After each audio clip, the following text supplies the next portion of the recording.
Hello students, this is professor Narayan Purohit and once again welcome to the world of commerce. बेटा आज के सेशन में हम लोग ना वन शॉट जो चैप्टर नंबर 2 है उसका करने वाले हैं, इंश्योरेंस एंड एन्युटी। हाँ, इसका वेटेज है ना ये 4 मार्क्स है। मतलब एवरी अटेम्प्ट में ना एक एमसीक्यू आ सकता है और 3 मार्क्स का क्वेश्चन, या फिर 4 मार्क्स का एक क्वेश्चन आएगा नो एमसीक्यू। बेटा एमसीक्यू आ भी सकता है और नहीं भी आ सकता, हम लोग श्योर के साथ नहीं बोल सकते कि भाई नहीं आएगा, क्योंकि लास्ट 2-3 अटेम्प्ट में एमसीक्यू भी आया हुआ है। मतलब एक ऑब्जेक्टिव रहेगा आपका और 3 मार्क्स का एक क्वेश्चन आने वाला है। अच्छा, 2023, 24 और 25 में ना इसमें सिर्फ इंश्योरेंस वाला ही क्वेश्चन आया है। इसका मतलब इस बार आपके एग्जाम में एन्युटी वाला क्वेश्चन आ सकता है।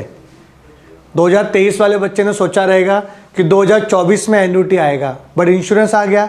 2025 के बच्चे ने सोचा रहेगा कि 2025 में एन्युटी आएगा, बट वापस से इंश्योरेंस आ गया। तो बेटा आ भी सकता और नहीं भी आ सकता। अपना काम क्या है कि पूरा कवरेज करना और 4 मार्क्स आपको लेके जाना है। तो यहाँ पे जो 2 कॉन्सेप्ट है, इंश्योरेंस एन्युटी। सर इसमें इंश्योरेंस में पढ़ना कितना है वो बताओ। अगर ये 4 मार्क्स का टॉपिक है, ऑप्शन नहीं छोड़ना बेटा, ऑप्शन मत छोड़ना, क्योंकि इसके ऑप्शन में कुछ और भी गंदे गंदे क्वेश्चन आ सकते हैं। शायद वो प्रोबेबिलिटी डिस्ट्रीब्यूशन के हो सकते हैं, या एलपीपी का कुछ ऐसा ग्राफ वाला क्वेश्चन हो सकता है। तो क्यों ना ये अटेम्प्ट कर ले अपन, अगर इजी लगा अपने को तो। और आपको मैं श्योरिटी के साथ बोलता हूँ कि आपको इजी लगेगा और आप ये पूरा का पूरा सेशन देखोगे तो। अच्छा, इंश्योरेंस वाला क्या है, आपने पढ़ा रहेगा इंश्योरेंस के बारे में। एक होता है life insurance, marine insurance, property insurance, बहुत सारे इंश्योरेंस होते हैं। इंश्योरेंस होता क्या है, ये ना समझो कि मैं लाइफ इंश्योरेंस की बात करता हूँ तो लाइफ को सिक्योर करता है। सही, इसका मतलब आपने अगर लाइफ इंश्योरेंस करवाया तो आप अमर हो गए, क्या आप कभी मरोगे नहीं? नहीं बेटा, वो तो अनसर्टन है, कुछ भी हो सकता है। बट थोड़ा सा श्योरिटी मिलता है घर वालों को, कुछ पैसे आएंगे तो थोड़ा बहुत दुख कम हो सकता है। ठीक है, तो इंश्योरेंस में क्या होता है, जैसे कि मैंने प्रॉपर्टी का निकाला इंश्योरेंस, तो अगर प्रॉपर्टी डैमेज हुई तो आपको टेंशन लेने की बात नहीं है। जो कंपनी है ना वो आपको कुछ क्लेम, मतलब आपको पेमेंट करेगी, लॉस का भरपाई करके देगी अगर आपने इंश्योरेंस करवाया तो सर बदले में हमें क्या करना पड़ेगा, तो बदले में आपको है ना प्रीमियम भरना पड़ेगा इंश्योरेंस कंपनी को। मतलब आप है ना अपनी लायबिलिटी को मिनिमाइज कर रहे हो, रिड्यूस कर रहे हो by taking insurance policy from the insurance company. अब कंपनी से पॉलिसी निकालने के लिए बीच में एक एजेंट चाहिए, मिडलमैन चाहिए, तो आप मिडलमैन को है ना कमीशन पे करते हो। या पूरे कॉन्सेप्ट आपको समझने पड़ेंगे, फ्लो कैसे होगा। देखो, इंश्योरेंस को समझने के लिए मैं आपको एक पिरामिड बना के देता हूँ, बस वो इतना पिरामिड याद रखना दिमाग में, आपको पूरा इंश्योरेंस कवर हो गया। कुछ भी फॉर्मूले बाय हार्ट करने की ज़रूरत नहीं है। सर वो कौन सा पिरामिड है, देखो यहाँ पे सबसे पहले आता है प्रॉपर्टी वैल्यू। मतलब आप किसका इंश्योरेंस निकालने वाले हो, उसकी वैल्यू कितनी है। समझो मुझे मेरे लैपटॉप का निकालना है इंश्योरेंस, तो लैपटॉप की वैल्यू कितनी है उसको बोलेंगे प्रॉपर्टी वैल्यू। अगर मुझे घर का निकालना है इंश्योरेंस तो घर की वैल्यू कितनी है उसको बोलेंगे प्रॉपर्टी वैल्यू। अगर मुझे किसी बंदे का निकालना है पॉलिसी, समझो मुझे मेरी वाइफ का पॉलिसी निकालना है, ठीक है ना, मैं बहुत चाहता हूँ मेरी वाइफ को, तो मेरी वाइफ का वैल्यू कितना वो तो डिसाइड नहीं कर सकते बेटा। तो क्या करना पड़ेगा आपको, एक लमसम अमाउंट की भाई कितना पॉलिसी हो सकता है, नॉर्मली कितना लोग निकालते पॉलिसी, तो वो अपने को देखना पड़ेगा। क्लियर है, तो ये प्रॉपर्टी वैल्यू होता है। अब प्रॉपर्टी पे ना, प्रॉपर्टी से मैं बोलूँ, जैसे मेरे मम्मी ने बोला था मेरे लिए कि मेरा नारायण तो करोड़ों में एक है, तो क्या मेरी डैडी मेरा करोड़ों का पॉलिसी निकालेंगे? ऐसा तो नहीं है ना। अगर करोड़ों का पॉलिसी निकालेंगे तो ज़्यादा प्रीमियम भरने को आएगा। तो property value is different from policy value. अब आप पॉलिसी कितने का निकालना चाहते हैं। अब मेरे डैडी ने सोचा कि मेरा बेटा तो करोड़ों में एक है, पर काम करते 20 लाख का पॉलिसी निकालते, भाई इतना कौन पॉलिसी निकालेंगे, ठीक है ना। तो वो 20 लाख रुपए है, वो आपका पॉलिसी वैल्यू हो गया। क्या हो गया? Policy value. तो प्रॉपर्टी वैल्यू के नीचे क्या आएगा? Policy value. It means property value is always more than policy value. तो लोग क्या करते हैं कि अपने एक्सपेंस को देखते हुए ना वो लोग कम का पॉलिसी निकालेंगे, प्रॉपर्टी भले ज़्यादा होगा बट पॉलिसी कम का निकालेंगे, ठीक है ना, ये चतुराई होती है। उसके बाद पॉलिसी के बाद जैसे ही आपने पॉलिसी निकाला तो पॉलिसी के ऊपर प्रीमियम कैलकुलेट होता है कि कंपनी को प्रीमियम भी तो पे करना पड़ेगा अपने को। तो पॉलिसी वैल्यू है ना, इसके नीचे क्या लिखेंगे पता है अपन? प्रीमियम।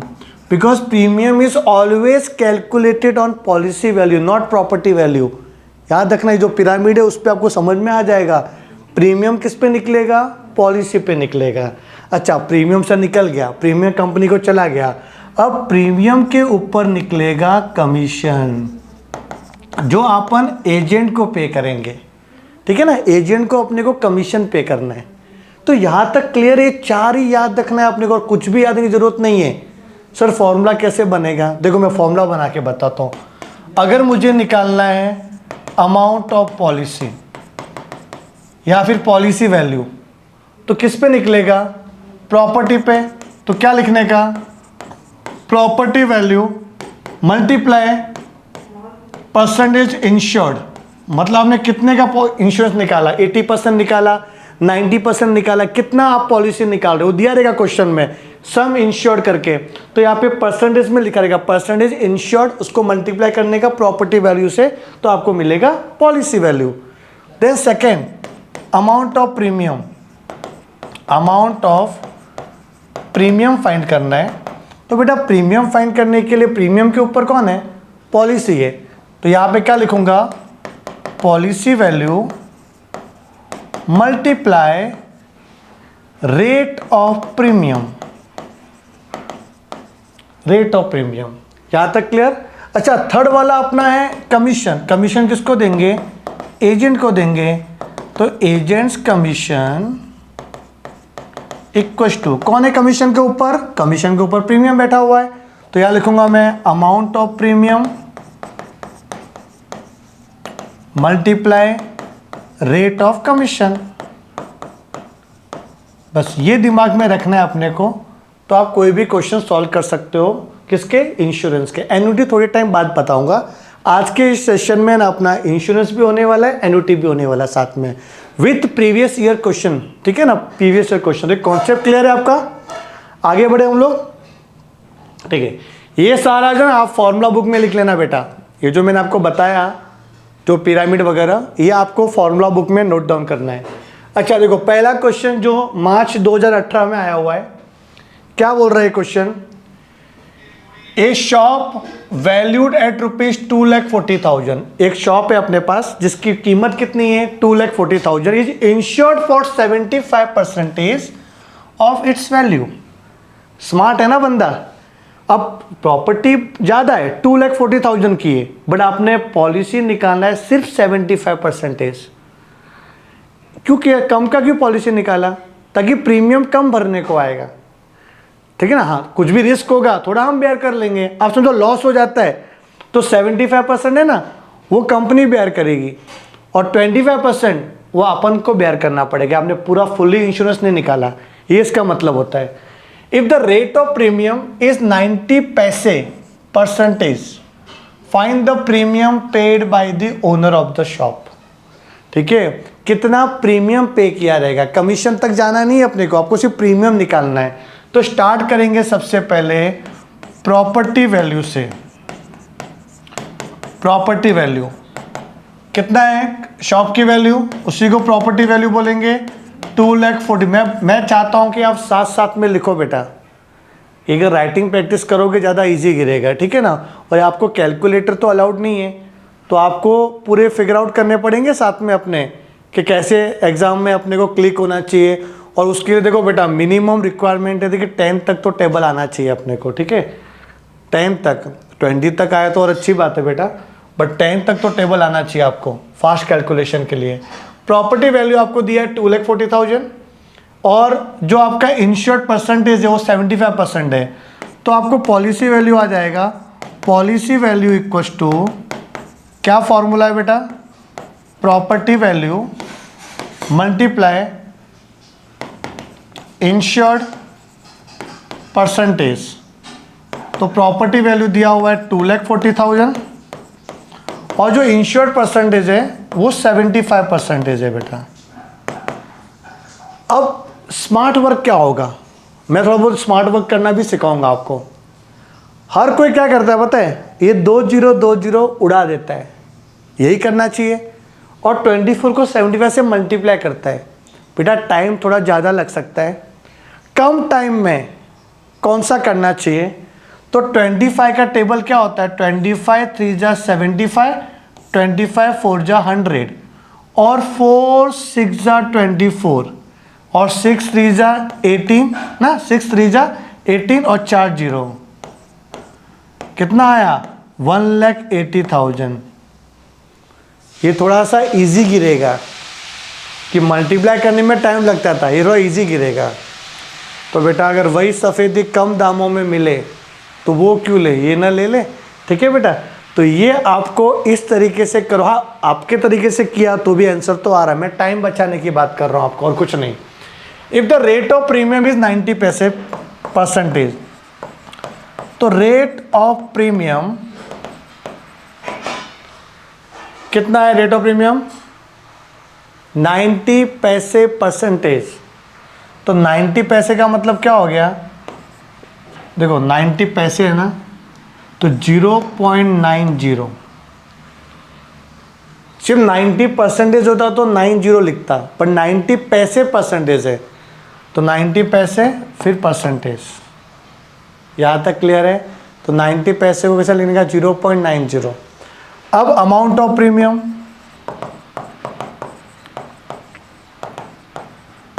किस पे निकलता प्रीमियम, पिरामिड में क्या था, प्रीमियम के ऊपर पॉलिसी वैल्यू था, तो यहां पे पॉलिसी वैल्यू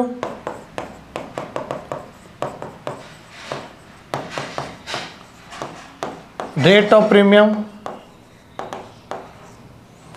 पॉलिसी वैल्यू अपना है 1,80,000 और रेट ऑफ प्रीमियम में 0.90 अपॉन 100। बोलो अभी स्मार्ट वर्क क्या रहेगा, देखो ये 2 जीरो कैंसिल, ठीक है। अब 2 के बाद डेसिमल है बेटा, 0.9 लिखते तो भी चलता था अपना, तो ये क्या आएगा 1800 इंटू 0.9 के पॉइंट के आगे जीरो लिखो, कट भी कर सकते हो ना, तो 0.9 या फिर 0.90 एक ही बात है। अब एक जीरो से ना, एक जीरो से पॉइंट हट जाएगा, तो 180 इंटू 9, अरे एक जीरो से ये पॉइंट हट जाएगा डेसिमल, तो 180 इंटू 9। अब बताओ 18 9 जा कितना होता है, 18 9 जा। अब अगर 20 तक टेबल आता है तो अच्छी बात है, और नहीं आता फिर क्या करोगे, वैदिक मैथ्स बताओ उनको, वैदिक मैथ्स। 18 10 जा कितना होता है, 18 10 जा होता है 180, बट अपने को 9 जा तक ही जाना है ना, तो एक बार 18 रिड्यूस करना पड़ेगा, तो इसमें 18 रिड्यूस कर लो, कितना आया 162। अरे समझा कि नहीं, 162, 18 एक माइनस कर दो तो आया 162 और एक जीरो भी था, तो 1620 रुपये ये अपना प्रीमियम है। आंसर इधर लिखा हुआ था, मैंने रफ किया था, देखो कितना आया 1620, आपका आंसर प्रॉपर है। कुछ कुछ कैलकुलेशन मुझे मालूम है कि आपके कैलकुलेटर नहीं है ना अलाउड, तो मैथ्स तो थोड़ा बोरिंग लगता है बेटा, मानता हूँ मैं, पर क्या करें एग्जाम में अलाउड नहीं है, तो हमें फिर वही प्रैक्टिस करनी रहेगी जो ना। अभी कैलसी नहीं चला सकते, नहीं सर अभी कैलकुलेटर यूज़ करते, बाद में एग्जाम में अपन बिना कैलसी के करेंगे, तो बेटा बहुत गलत कर रहे हो फिर आपको मोबाइल या कैलकुलेटर यूज़ नहीं करना है। हाँ करने के बाद फिर चेक करने के लिए कर सकते हो कि सही किया कि नहीं किया। हैबिट जैसा अभी बनाओगे ना राइटिंग प्रैक्टिस में, वही एग्जाम में भी बनने वाली है, तो आपको यही सब मेथड फॉलो करना है, जितना इजी हो उतना करना है, और बेस मजबूत होना चाहिए और कुछ नहीं। आगे बढ़े हम लोग, ये समझ में आ गया रहेगा आपको। क्या बोला है second, find the premium on property worth ₹12,50,000। तो बेटा प्रॉपर्टी वैल्यू दिया हुआ है 1250 एट 3%। अब रेट ऑफ प्रीमियम, प्रीमियम का अमाउंट चाहिए, पर रेट ऑफ प्रीमियम दिया हुआ है at 3%। If the property is insured to the extent of 80% of its value. तो ये क्या है, इंश्योर्ड परसेंटेज है, प्रॉपर्टी कितने का आपने पॉलिसी निकाला है, तो 80% पॉलिसी निकाला है। वही अपना मेथड रहेगा लिखने का, जल्दी लिखो साथ में। सबसे पहले लिखेंगे प्रॉपर्टी वैल्यू, थोड़ा सा मैं शॉर्टकट मारूंगा इधर, अभी आपको पहला क्वेश्चन सिस्टमेटिक बताया मैंने आपको, तो 12,50,000। अब मुझे चाहिए पॉलिसी वैल्यू कितना है, कि पॉलिसी वैल्यू से ही अपने को प्रीमियम निकलेगा ना। तो पॉलिसी वैल्यू क्या करते हैं, property value into insured percentage, वो लिख देना आप एग्जाम में। तो प्रॉपर्टी वैल्यू 12,50,000 और इंश्योर्ड परसेंटेज कितना है 80%। करें यहाँ पे 80%, 0 0 कैंसिल, 0 0 कैंसिल, तो 3 0 है, ये लिख दिया 3 0। अब 8 का मल्टीप्लाई तीनों में करना है, 8 5 जा 40 का 0 कैरी 4, 8 2 जा 16 और 4 कितना होता है 20, 20 का 0 कैरी 2, 8 1 जा 8 और 2 कितना होता है 10। तो बेटा ये आ रहा है 10 लाख रुपए का पॉलिसी कराया आपने। अब अमाउंट ऑफ प्रीमियम चाहिए अपने को, अमाउंट ऑफ प्रीमियम, कितना सिंपल क्वेश्चन पूछा है ये। तो premium is calculated on policy value, policy value 10 lakh into rate of premium is 3%। Understood? कितना आया बेटा ये 30,000 is the find the premium. तो this is the amount of premium. Understood? कितना था क्वेश्चन, देखो ये लिखा भी है 30,000, आंसर आ चुका है 30,000 अपना। ये मार्च 2019 में है ना, तो वो टाइम पे 2 मार्क्स के भी क्वेश्चन पूछते थे एग्जाम में, ठीक है ना। तो ये 2 मार्क्स के लिए था। अभी तो आपको सिर्फ 3 मार्क्स के क्वेश्चन पूछेंगे एग्जाम में और 4 मार्क्स के। तो ये आएगा तो 3 मार्क्स के लिए आएगा और एक ऑब्जेक्टिव आ जाएगा। आगे बढ़ते हैं, 1 नंबर क्वेश्चन बेटा, 1 नंबर क्वेश्चन, मस्त क्वेश्चन है ये। 4 मार्क्स के लिए एग्जाम में आया था मार्च 2022 में, आई थिंक 4 मार्क्स के लिए आया था। ए वेयर हाउस वैल्यूड एट ₹40। बेटा सबका ध्यान यहाँ पे, एकदम कॉन्सेंट्रेशन के साथ देखेंगे कि क्या बोल रहा है क्वेश्चन। एक वेयर हाउस है जिसकी वैल्यू है 40,000, कंटेन गुड्स वर्थ ₹240। मतलब अपने पास वेयर हाउस भी है, वेयर हाउस भी है, ठीक है, और इसके अंदर गुड्स भी पड़े हुए हैं। 2 चीजें, गुड्स भी अंदर है और वेयर हाउस तो है ही। और वेयर हाउस की कीमत कितनी है 40,000। क्या बात है सर, वेयर हाउस, इतना बड़ा वेयर हाउस और उसकी कीमत सिर्फ 40,000 और गुड्स की वैल्यू 2,40,000। हो सकता है ना बेटा, अलमारी के अंदर सोना चांदी रखते हैं कि नहीं, तो जो गुड्स की वैल्यू ज़्यादा हो सकती है वेयर हाउस से, उसमें क्या है, वो अपना सब्जेक्ट नहीं है, ठीक है। तो 240 आपकी गुड्स की वैल्यू है। The warehouse is insured against fire for ₹16,000 and the goods to the extent of 90% of their value. मतलब आपने देखो पॉलिसी निकाला है, द वेयर हाउस की पॉलिसी निकाली है कितनी 16,000 की, एंड गुड्स की पॉलिसी निकाली है 90% of the property value. Okay, दोनों की पॉलिसी निकाल रहे हैं। मतलब यहाँ पे भी 2 हो गया कि वेयर हाउस भी है और गुड्स भी है। तो आप मेरा समरी चार्ट बना सकते हो। स्टार्टिंग में आपको सबसे पहले लिखने का यहाँ पे वेयर हाउस, ठीक है, फिर लिखने का गुड्स। तो first of all property value, property value कितनी है वेयर हाउस की प्रॉपर्टी वैल्यू 40,000 एंड गुड्स की वैल्यू दी हुई है 2,40,000। The warehouse is insured, मतलब पॉलिसी वैल्यू। अगर पॉलिसी वैल्यू की बात करें तो warehouse is insured against fire for 16,000 and goods to the extent of 90% of their value. तो 2,40,000 का 90% कर लो, कितना आएगा 3 0, 9 4 जा 36 का 6 कैरी 3, 9 2 जा 18, 19 20 21, तो आ रहा है 2,16,000। तो दोनों का पॉलिसी वैल्यू भी मिल गया अपने को। Next, goods worth ₹80,000 are completely destroyed. अब बात करते हैं लॉस की, लॉस की। तो लॉस कितना हो रहा है, देखो लॉस हो रहा है अपना, पहले तो गुड्स की बात हो रही है। तो गुड्स में नुकसान कितना हो गया 80,000 का जल के राख हो गया, 80,000 का गुड्स। तो गुड्स के यहाँ पे लिख दो डिस्ट्रॉयड। कितना डिस्ट्रॉयड हुआ गुड्स 80,000। फिर आगे लिखा है while the remaining goods are destroyed to the 80% of their value due to fire। मतलब जो रिमेनिंग गुड्स, अब पहले रिमेनिंग गुड्स निकालना पड़ेगा। ये तो डिस्ट्रॉयड हो गया, डिस्ट्रॉयड, ओके। अब बताओ रिमेनिंग कितना बचेगा, प्लीज कमेंट करके बताना कि अगर 80,000 का गुड्स डिस्ट्रॉय हो गया तो कितना गुड्स बच गया, कैसे मालूम पड़ेगा।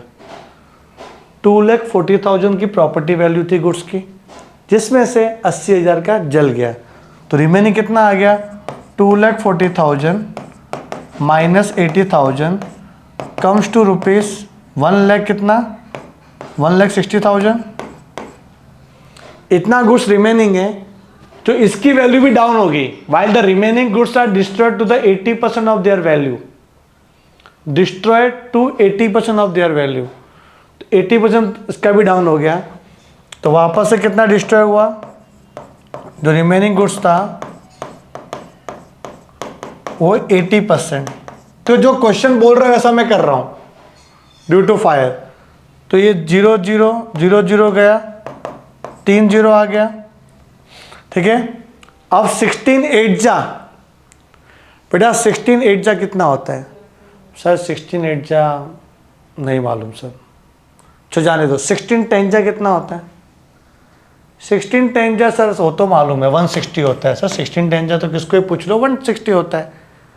अब 8 जा चाहिए अपने को, अपन ने 10 जा निकाला, 2 कदम आगे बढ़े अपन, और 16 1 जा 16 होता है, 2 कदम मतलब 32 की वैल्यू, 32 वैल्यू तक आगे चले गए, तो आप 32 को माइनस कर लो ना, इधर कितना आएगा, ये थोड़ा सा वैदिक ज्ञान दे रहा हूं मैं आपको, कितना 128, तो बेटा ये 128 आता, 16 8 जा 128, तो आ गया 1,28,000। तो टोटल लॉस कितना हुआ, टोटल लॉस गुड्स की बात कर रहा हूं मैं, तो गुड्स में लॉस कितना हुआ टोटल 80,000 प्लस 128 कम्स टू 2,08,000। यहां तक क्लियर है। फिर आगे the damage to the warehouse, अब वेयर हाउस की बात हो रही है कि वेयर हाउस में डैमेज कितना हुआ, तो वेयर हाउस में आपका डैमेज हो रहा है, कितना हो रहा है डैमेज, 8,000 के डैमेज हुआ है, okay. Find the total amount that can be claim under the policy, total amount कितना क्लेम करोगे। एक काम करते हैं, इधर टोटल है ना, टोटल प्रॉपर्टी वैल्यू बताओ कितना आता है, टोटल प्रॉपर्टी वैल्यू, ये प्लस करो कितना आता है। या तो अलग अलग भी निकाल सकते हो क्लेम, वेयर हाउस का अलग से, गुड्स का अलग से, और फिर कर लो आप, वो ज़्यादा अच्छा रहेगा। चलो इसमें नहीं पढ़ते अपन, यहाँ तक क्लियर है अपने को, लॉस भी मिल गया।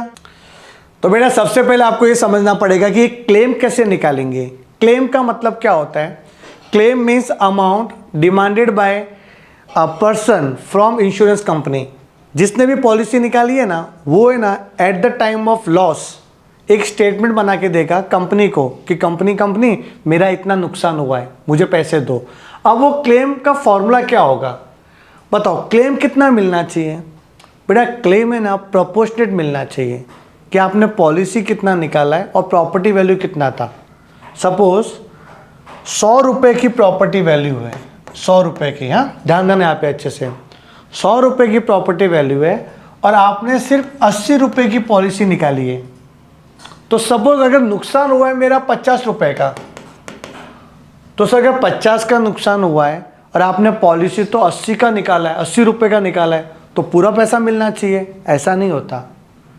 मतलब आप 100 रुपये का प्रॉपर्टी की देख रेख में आप सिर्फ 80 रुपये की पॉलिसी निकाल रहे हो, तो आपने सिर्फ 80% ही पॉलिसी निकाला ना, तो लॉस भी आपको सिर्फ 80% ही क्लेम करने को मिलेगा, 80% पूरा नहीं मिलेगा। तो उसका फॉर्मूला है, तो वो फॉर्मूला क्या रहेगा, आप अपने फॉर्मूला बुक में लिख सकते हो, amount of claim equals to, ऊपर रहेगा हमेशा पॉलिसी वैल्यू, नीचे रहेगा प्रॉपर्टी वैल्यू। याद रखने का टेक्निक ये होता है कि प्रॉपर्टी कभी भी हवा में नहीं होती, वो ज़मीन से जुड़ी रहती है, ठीक है। तो प्रॉपर्टी अपने को क्या रखना पड़ेगा, नीचे प्रॉपर्टी, तो यहाँ पे आएगा प्रॉपर्टी वैल्यू और ऊपर आएगा बेटा policy value, multiply amount of loss. तो तो बेटा पूरा लिखो ऐसा, multiply by amount of loss. क्योंकि सिर्फ लॉस लिखते ना लॉस, तो वो लॉस नहीं, वो 100 दिखता है कभी कभी गलती से, आदत पड़ गई ना अपने को अकाउंट्स करते करते। तो क्या लगता है अगर सिर्फ लॉस लिखता मैं तो वो 100 जैसा दिखता है कि भाई इंटू 100 करना है क्या। भाई एग्जाम में कन्फ्यूजन होता है कि मैंने बहुत सारे बोर्ड पेपर चेक किए बच्चों लोग के, तो कुछ मिस्टेक ऐसा आ जाता है कि भाई इंटू 100 कर लिया उसने। तो policy value upon property value into amount of loss, क्या आएगा बेटा, अमाउंट ऑफ लॉस। क्लियर है। तो ये फॉर्मूला है जिसमें बंदे को प्रोपोर्शनेट पैसा मिलेगा लॉस का, पूरा पैसा लॉस का नहीं मिलता। तो यहाँ पे क्वेश्चन यही बोला था कि find the total amount that can be claim. चलो टोटल अमाउंट अपन क्लेम करते हैं।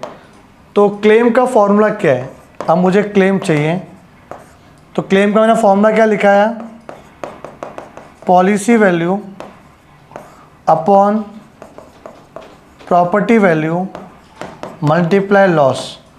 अगर मैं वेयरहाउस की बात करूं तो वेयरहाउस में कितना अपन क्लेम करेंगे, तो वेयरहाउस का पॉलिसी वैल्यू है 16,000 और प्रॉपर्टी वैल्यू कितना है वेयरहाउस का 40,000 एंड जो लॉस की वैल्यू है वो है 8,000।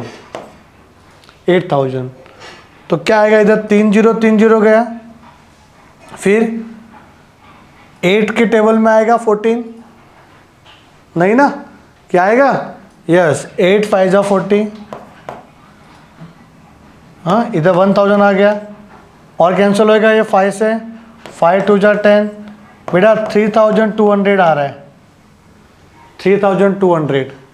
लॉस हुआ था 8000 का, पैसा मिलेगा 3200। यहाँ तक क्लियर है।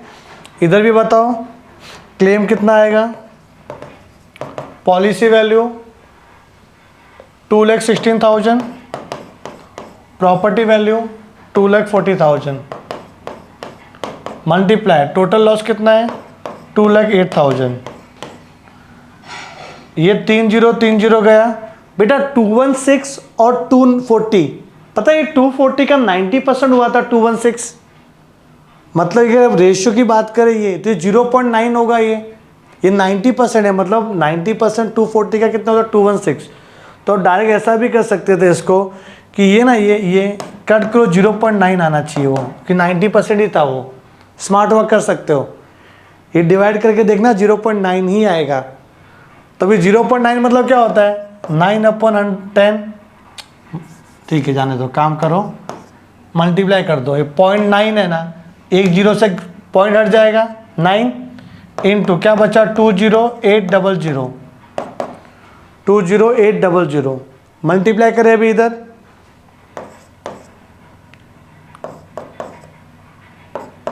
187,200। तो टोटल क्लेम कितना आ जाएगा, टोटल क्लेम 3,200 प्लस 187,200, तो आएगा इधर 400 हो जाएगा, ये 190,400। ठीक है बेटा, 88 90 190,400। यहाँ तक क्लियर है। क्वेश्चन थोड़ा लेंदी था बट आप समझ में आ गया रहेगा आपको किस तरीके से इसको करना है। चलो आगे बढ़ते हैं हम लोग। तो इसका आंसर आ गया आपका 1,90,400। Next question, question number 4। Question number 4 देखते हैं क्या है इसके अंदर।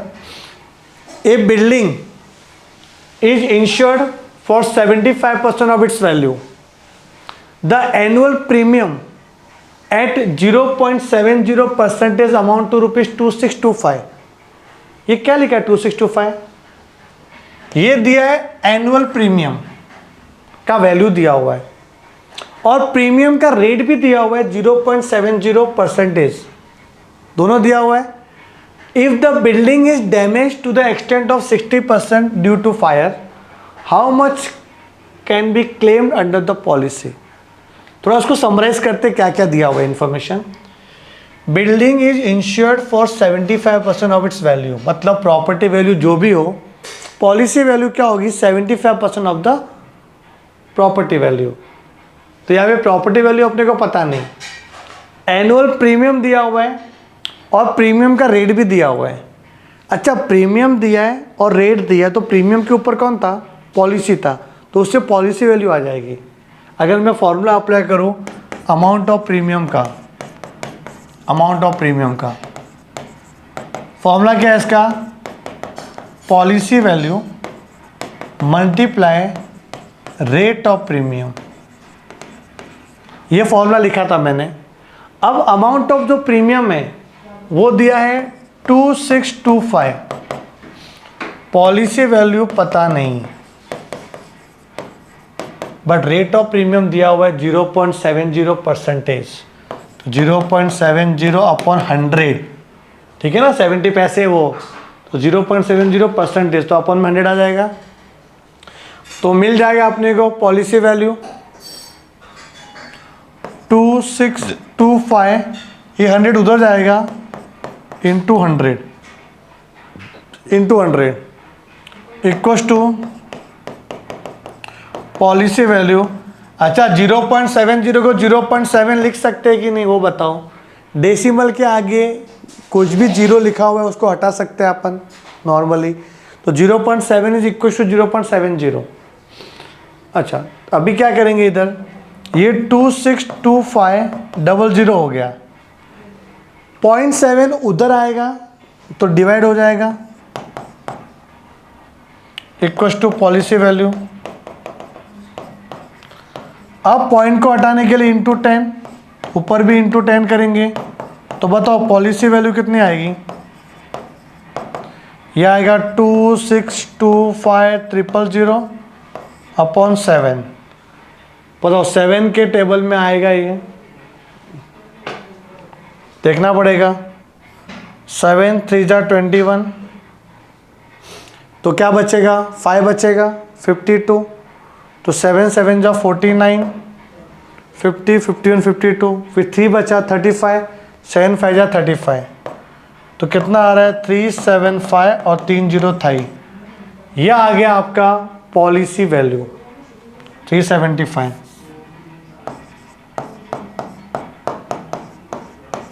ये आ गया पॉलिसी वैल्यू आ गया।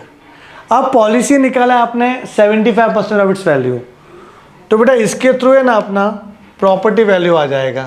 देखो कैसे निकालता हूँ मैं प्रॉपर्टी वैल्यू। फॉर्मूला क्या है पॉलिसी वैल्यू का? Property value into insured percentage. Policy value दिया हुआ है 3,75,000, वैल्यू पुट करना है बेटा, वैल्यू पुट करना है। प्रॉपर्टी वैल्यू तो चाहिए अपने को। सर ये क्यों निकाल रहे हो आप प्रॉपर्टी वैल्यू? भाई साहब क्लेम पूछा है, क्लेम, और क्लेम के फॉर्मूले में प्रॉपर्टी वैल्यू भी लिखनी पड़ती है 75%। तो 25 का टेबल आता है आपको, 25 3 जा 75, 25 4 जा 100, फिर 4 को यहाँ ले लो, 375 इंटू 4, और 3 जो ऊपर था वो नीचे आ जाएगा इधर, क्रॉस मल्टीप्लाई जैसा, प्रॉपर्टी वैल्यू। तो 3 से 3 1 जा 3, 3 2 जा 6, 3 5 जा 15, इंटू 4 करेंगे, 0 carry 1, 5 000 equals to property value. तो बेटा 5 लाख की प्रॉपर्टी वैल्यू आ गई। नुकसान कितना हुआ है? If the building is damage to the extent of 60% due to fire, तो अमाउंट ऑफ डैमेज, हाँ डैमेज कितना हुआ देखो 60%। किसका 60%? ऑलवेज प्रॉपर्टी वैल्यू का होता है। प्रॉपर्टी डैमेज हुई ना, थोड़ी पॉलिसी का डॉक्यूमेंट डैमेज हुआ है बेटा, प्रॉपर्टी डैमेज होती है। तो प्रॉपर्टी डैमेज हो तो प्रॉपर्टी पे निकालेंगे 60%। तो 5 लाख का 60%, 3 लाख हो गया,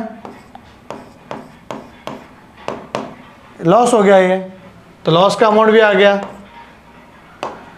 भाई साहब अभी कर लोगे आप amount of claim,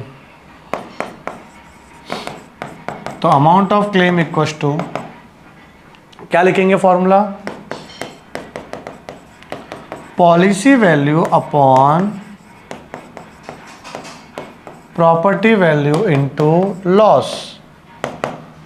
policy value दिया है 3,75,000, property value 5 lakh rupees multiply 3 lakh rupees का लॉस हुआ है। ये 5050 कैंसिल हो गया, 5 से कटेगा, 5 7 जा 35, फिर 5 5 जा 25, 75 इंटू 3 कितना होता है, हाँ 5 3 जा 15 का 5 करी 1, 7 3 जा 21 और 22, इट्स कम्स टू 2,25,000। 3 लाख का नुकसान हुआ है, बट आपको पूरा पैसा नहीं मिलेगा। कितना पैसा मिलेगा, सिर्फ 75%, ठीक है ना। तो 3 लाख का 75% कितना होता है, 2,25,000 रुपीज़। कितना था, 75% था, कितना था, चेक करिएगा एक बार। हाँ, पॉलिसी कितना निकाला आपने, 75% की, तो आपका लॉस का भी कितना होगा, 75%। एक बार चेक करता हूँ मैं, 3 लाख का 75% कितना हुआ, 25 3 जा 25 4 जा, फिर 4 से ये जाएगा 28, हाँ हो रहा है ना 225, मैच हो रहा है कि नहीं बेटा। मैं ये बोल रहा हूँ कि पॉलिसी 75% की है, तो लॉस भी 75% ही मिलेगा अपने को। पूरा लॉस अपन क्लेम नहीं कर सकते, प्रोपोर्शनेट करना पड़ेगा, तो 75% करना पड़ेगा, ये मैं बोल रहा हूँ। सही किया अपन ने पूरा अच्छे से इसको। आगे बढ़ते हैं बेटा, क्वेश्चन नंबर 5 क्या लिखा है, for what amount should a cargo worth ₹25,350 be insured so that in the event of total loss its value as well as the cost of insurance may be recovered। मतलब पूरा loss भी cover होना चाहिए और जितना आपने premium भरा था, जो कॉस्ट ऑफ इंश्योरेंस, बेटा कॉस्ट ऑफ इंश्योरेंस को अंडरलाइन करो, वहाँ लिखो प्रीमियम। प्रीमियम ही तो होता है कॉस्ट ऑफ इंश्योरेंस, जो आपने प्रीमियम भरा वो भी कवर होना चाहिए और जो आपका लॉस है वो भी कवर होना चाहिए। और रेट ऑफ प्रीमियम दिया 2.5%। क्या लिखा है यहाँ पे, कार्गो की वैल्यू दिया 25,350, तो प्रॉपर्टी वैल्यू 25,350, इसका इंश्योरेंस निकाला है, तो लॉस होगा तो इसका वैल्यू भी और प्रीमियम भी कवर होना चाहिए। अच्छा, प्रीमियम कितना, 2.5%। अब पहले ये देखते हैं कि पॉलिसी कितने की निकाली रहेगी अपने को। पॉलिसी सिर्फ इतना मुझे बताओ, क्या इससे ज़्यादा की पॉलिसी निकालेंगे कि 100% पॉलिसी निकालेंगे, वो बताओ। जितने की प्रॉपर्टी है ना, उतना अगर पूरा का पूरा पॉलिसी निकालते हो तो आपका सिर्फ लॉस ही कवर होगा ना। जो प्रीमियम भरा वो तो नुकसान हो गया अपना, वो कैसे कवर होगा। आपको प्रीमियम भी कवर करना है और साथ में लॉस भी कवर करना, तो ऑब्वियसली इससे ज़्यादा का आप पॉलिसी निकालोगे, इससे ज़्यादा का। तो मैं लिखता हूँ यहाँ पे, लेट पॉलिसी वैल्यू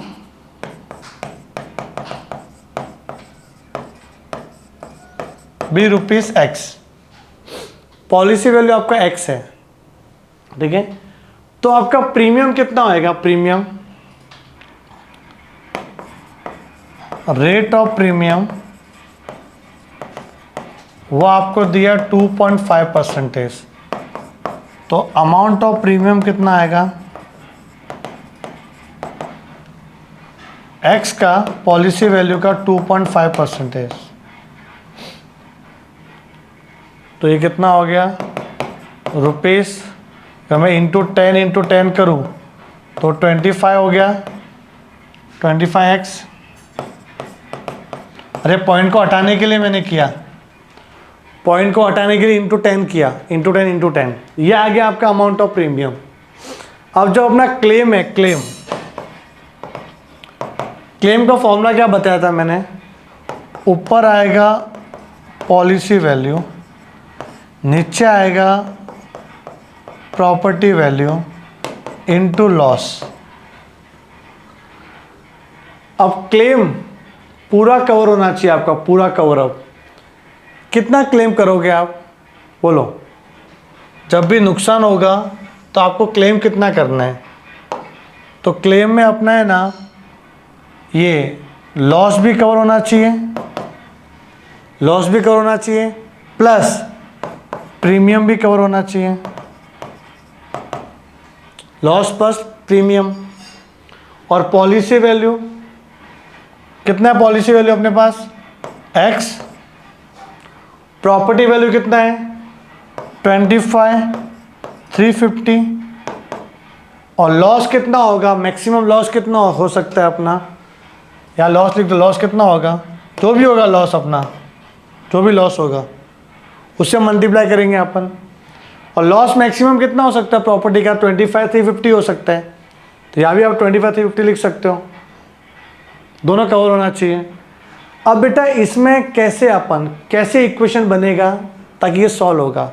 चैलेंजिंग तो वही कि सभी इक्वेशन कैसे बनाए, यहाँ तक तो हमने कर लिया, ये सब आ गया, ये सब कुछ हो गया।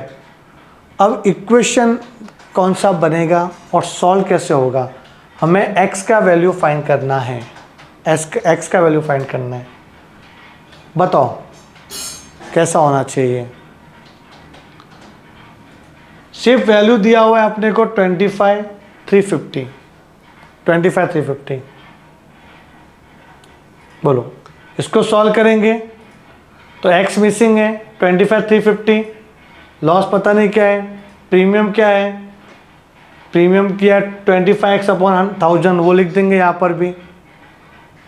तो लॉस का वैल्यू तो लिखना पड़ेगा अपने को, कितना लॉस का वैल्यू लिखेंगे वो भी समझ में आना चाहिए था, इधर भी लॉस है इधर भी लॉस है। सॉल्व कैसे करेंगे इसको, इतना बता दो मेरे को आप। चलो प्रीमियम कितना लिखो, 25x/1000, लॉस मैक्सिमम कितना हो सकता है 25,350, तो इधर भी क्या लिख सकते हैं लॉस के जगह पे 25,350,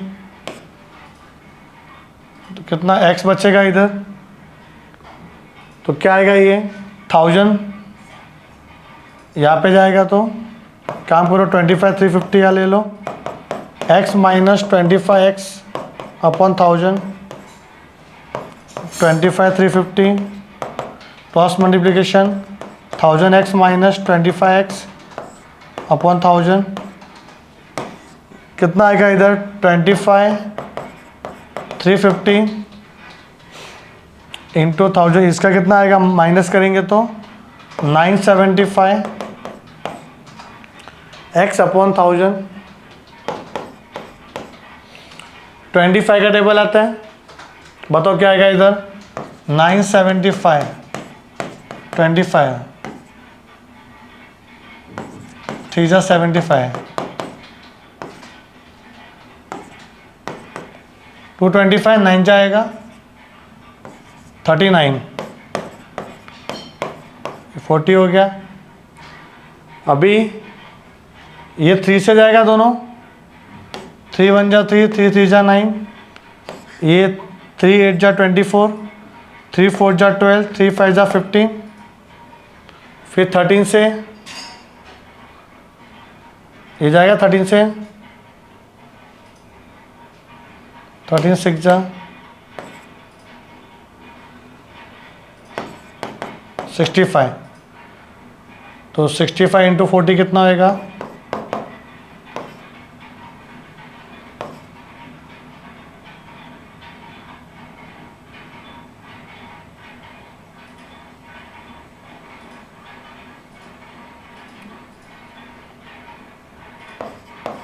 26,000। आया समझ में आपको ये। तो इस तरीके से करेंगे, थोड़ा कैलकुलेशन हार्ड था इसमें, बट आंसर कितना आएगा बेटा 26,000। देख लो 26,000। समझ में आया आपको बेटा? ये कैलकुलेशन हो तो अपने हिसाब से करना पड़ेगा। मानता हूँ मैं, यही फॉर्मूला मैंने अप्लाई किया। क्लेम मतलब क्या करेंगे अपन, लॉस का भी और प्रीमियम का, दोनों का क्लेम करने वाले अपन। और यहाँ पे policy value property value into loss. Loss कितना हो सकता है मैक्सिमम, जितना प्रॉपर्टी वैल्यू है, तो पुट कर लो, वो हो जाएगा इधर कैलकुलेशन। एक्स कितना आ गया, 26,000 रुपीज़। आई थिंक ये समझ में आ गया रहेगा। थोड़ा सा डिफिकल्ट क्वेश्चन था, एक बार वापस ट्राई करना, हो जाएगा आपसे। अच्छा, ये मार्च 2023 का क्वेश्चन पेपर है। देखो बेटा, मार्च 2023, an agent place insurance for ₹4 lakh on life of a person. The premium is to be paid annually at the rate of 35 per thousand per annum. Find the agent commission at 15% on the premium. तो यहाँ पे ना agent ने insurance निकाला 4 लाख का on life of a person. तो policy value 4 lakh, premium is to be paid annually, तो rate of premium ₹35 per thousand. 35 per thousand मतलब पर थाउजेंड, ठीक है, पर एनम। अगर 35% होता तो 35/100 या 35 पर थाउजेंड बोला है और पर एनम। तो पहले तो प्रीमियम निकालो, amount of premium. Amount of premium निकलेगा पॉलिसी वैल्यू पे, तो 4 लाख मल्टीप्लाई 35 पर थाउजेंड,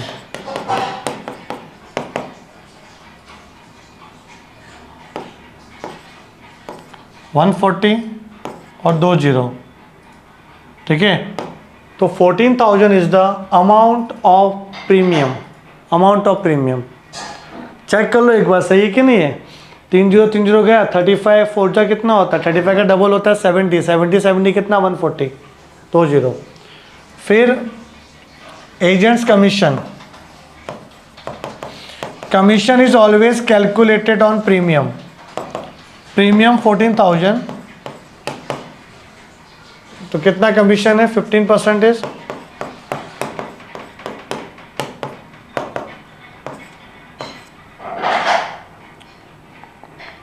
कितना आएगा देखो, 15 0 0, 15 4 जा 60 का 0 कैरी 6, 15 1 जा 15, 15 और 6 कितना होता है 21। इतना आ जाएगा बेटा एजेंट कमीशन। बहुत सिंपल क्वेश्चन था ये वाला। चलिए याद रखना कि 35 पर थाउजेंड मतलब 35/1000 और पर एनम करना है अपने को। नेक्स्ट क्वेश्चन 7 जो मार्च 2024 में आया हुआ है, latest exam. The building is insured for 75% of its value. The annual premium at 0.70% amount to rupees इतना। बेटा पॉलिसी निकाला आपने 75% इसका, प्रीमियम दिया हुआ है 2625 और रेट भी दिया हुआ है 0.70। If the building is damage to the extent of 60% due to fire, how much can be claim under the policy. कितना क्लेम करोगे। प्रॉपर्टी वैल्यू का भी पता नहीं है, पॉलिसी वैल्यू पता नहीं है। अभी क्वेश्चन आपने जस्ट किया था ऐसा क्वेश्चन।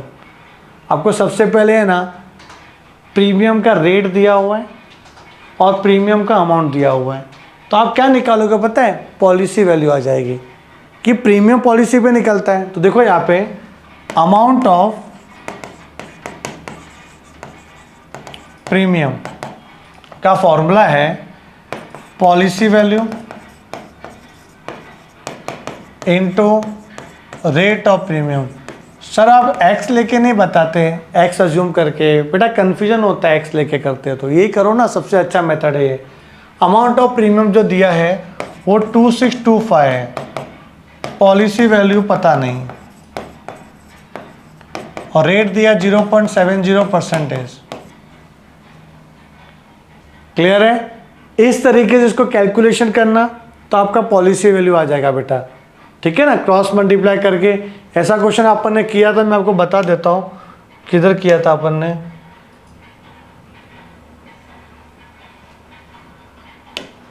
ये वाला क्वेश्चन देखो,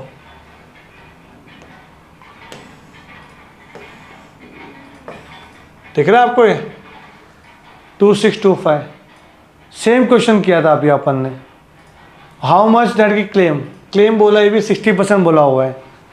तो बेटा एक क्वेश्चन किया हुआ है, कौन से ईयर में आया था ये क्वेश्चन?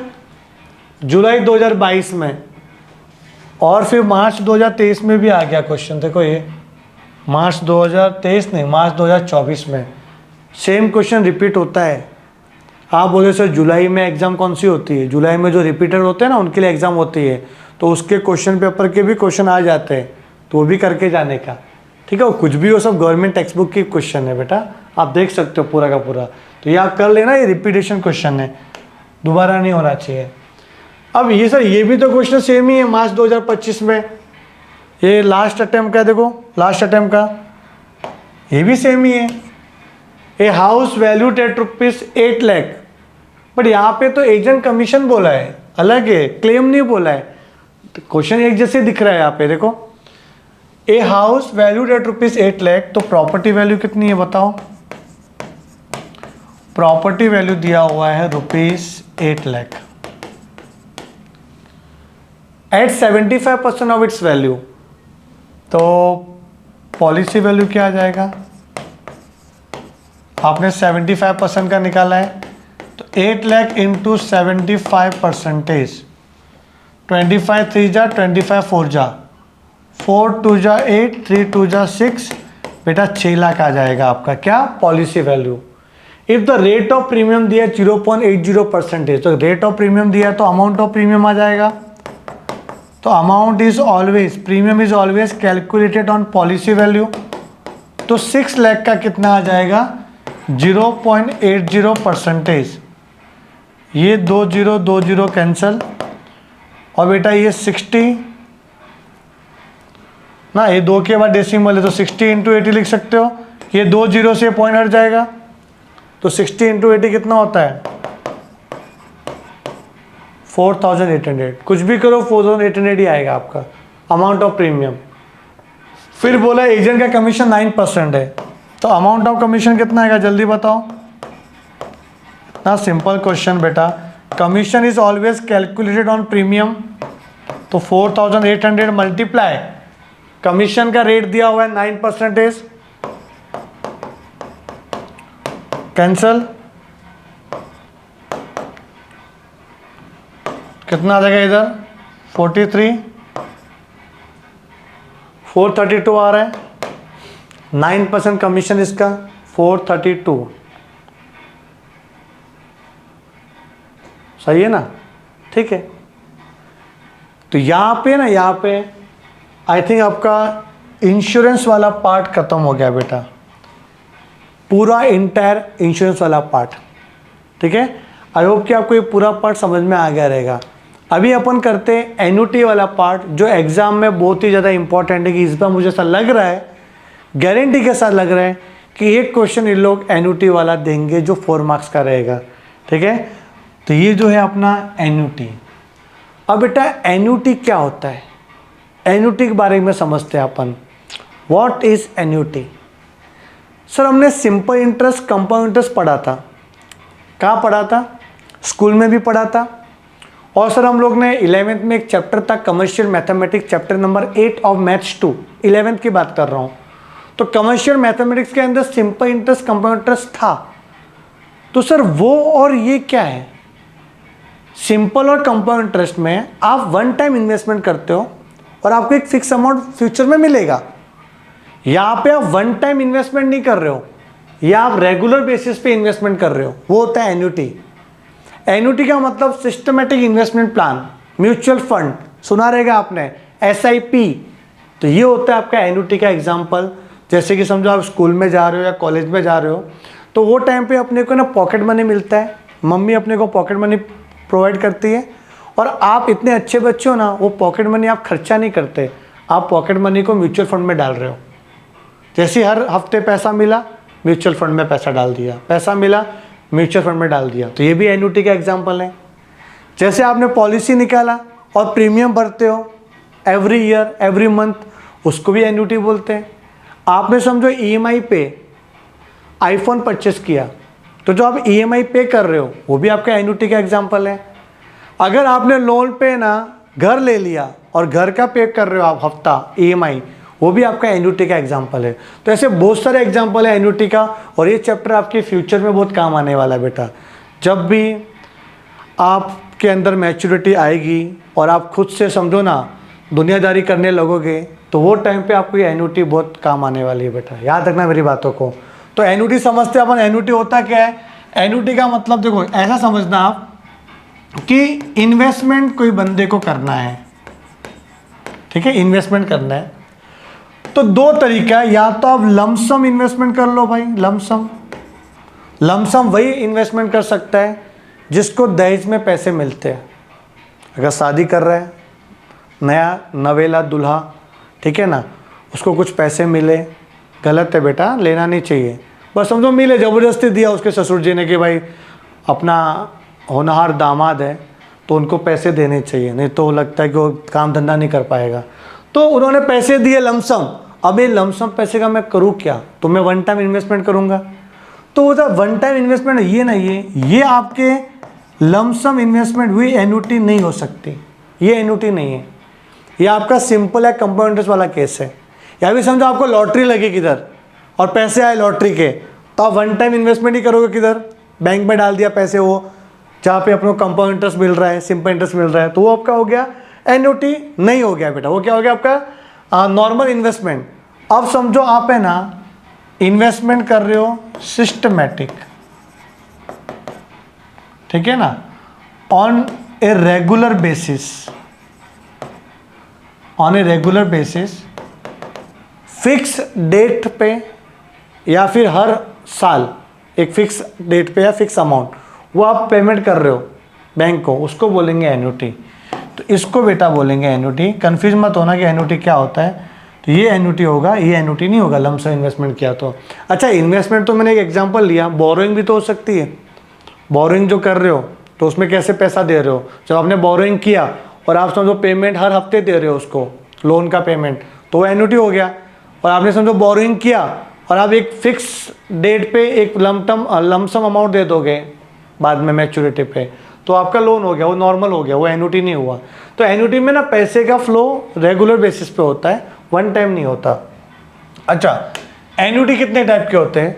तो यहाँ मैंने समरी चार्ट बनाया आप लोगों के लिए ताकि टाइम बचे आपका।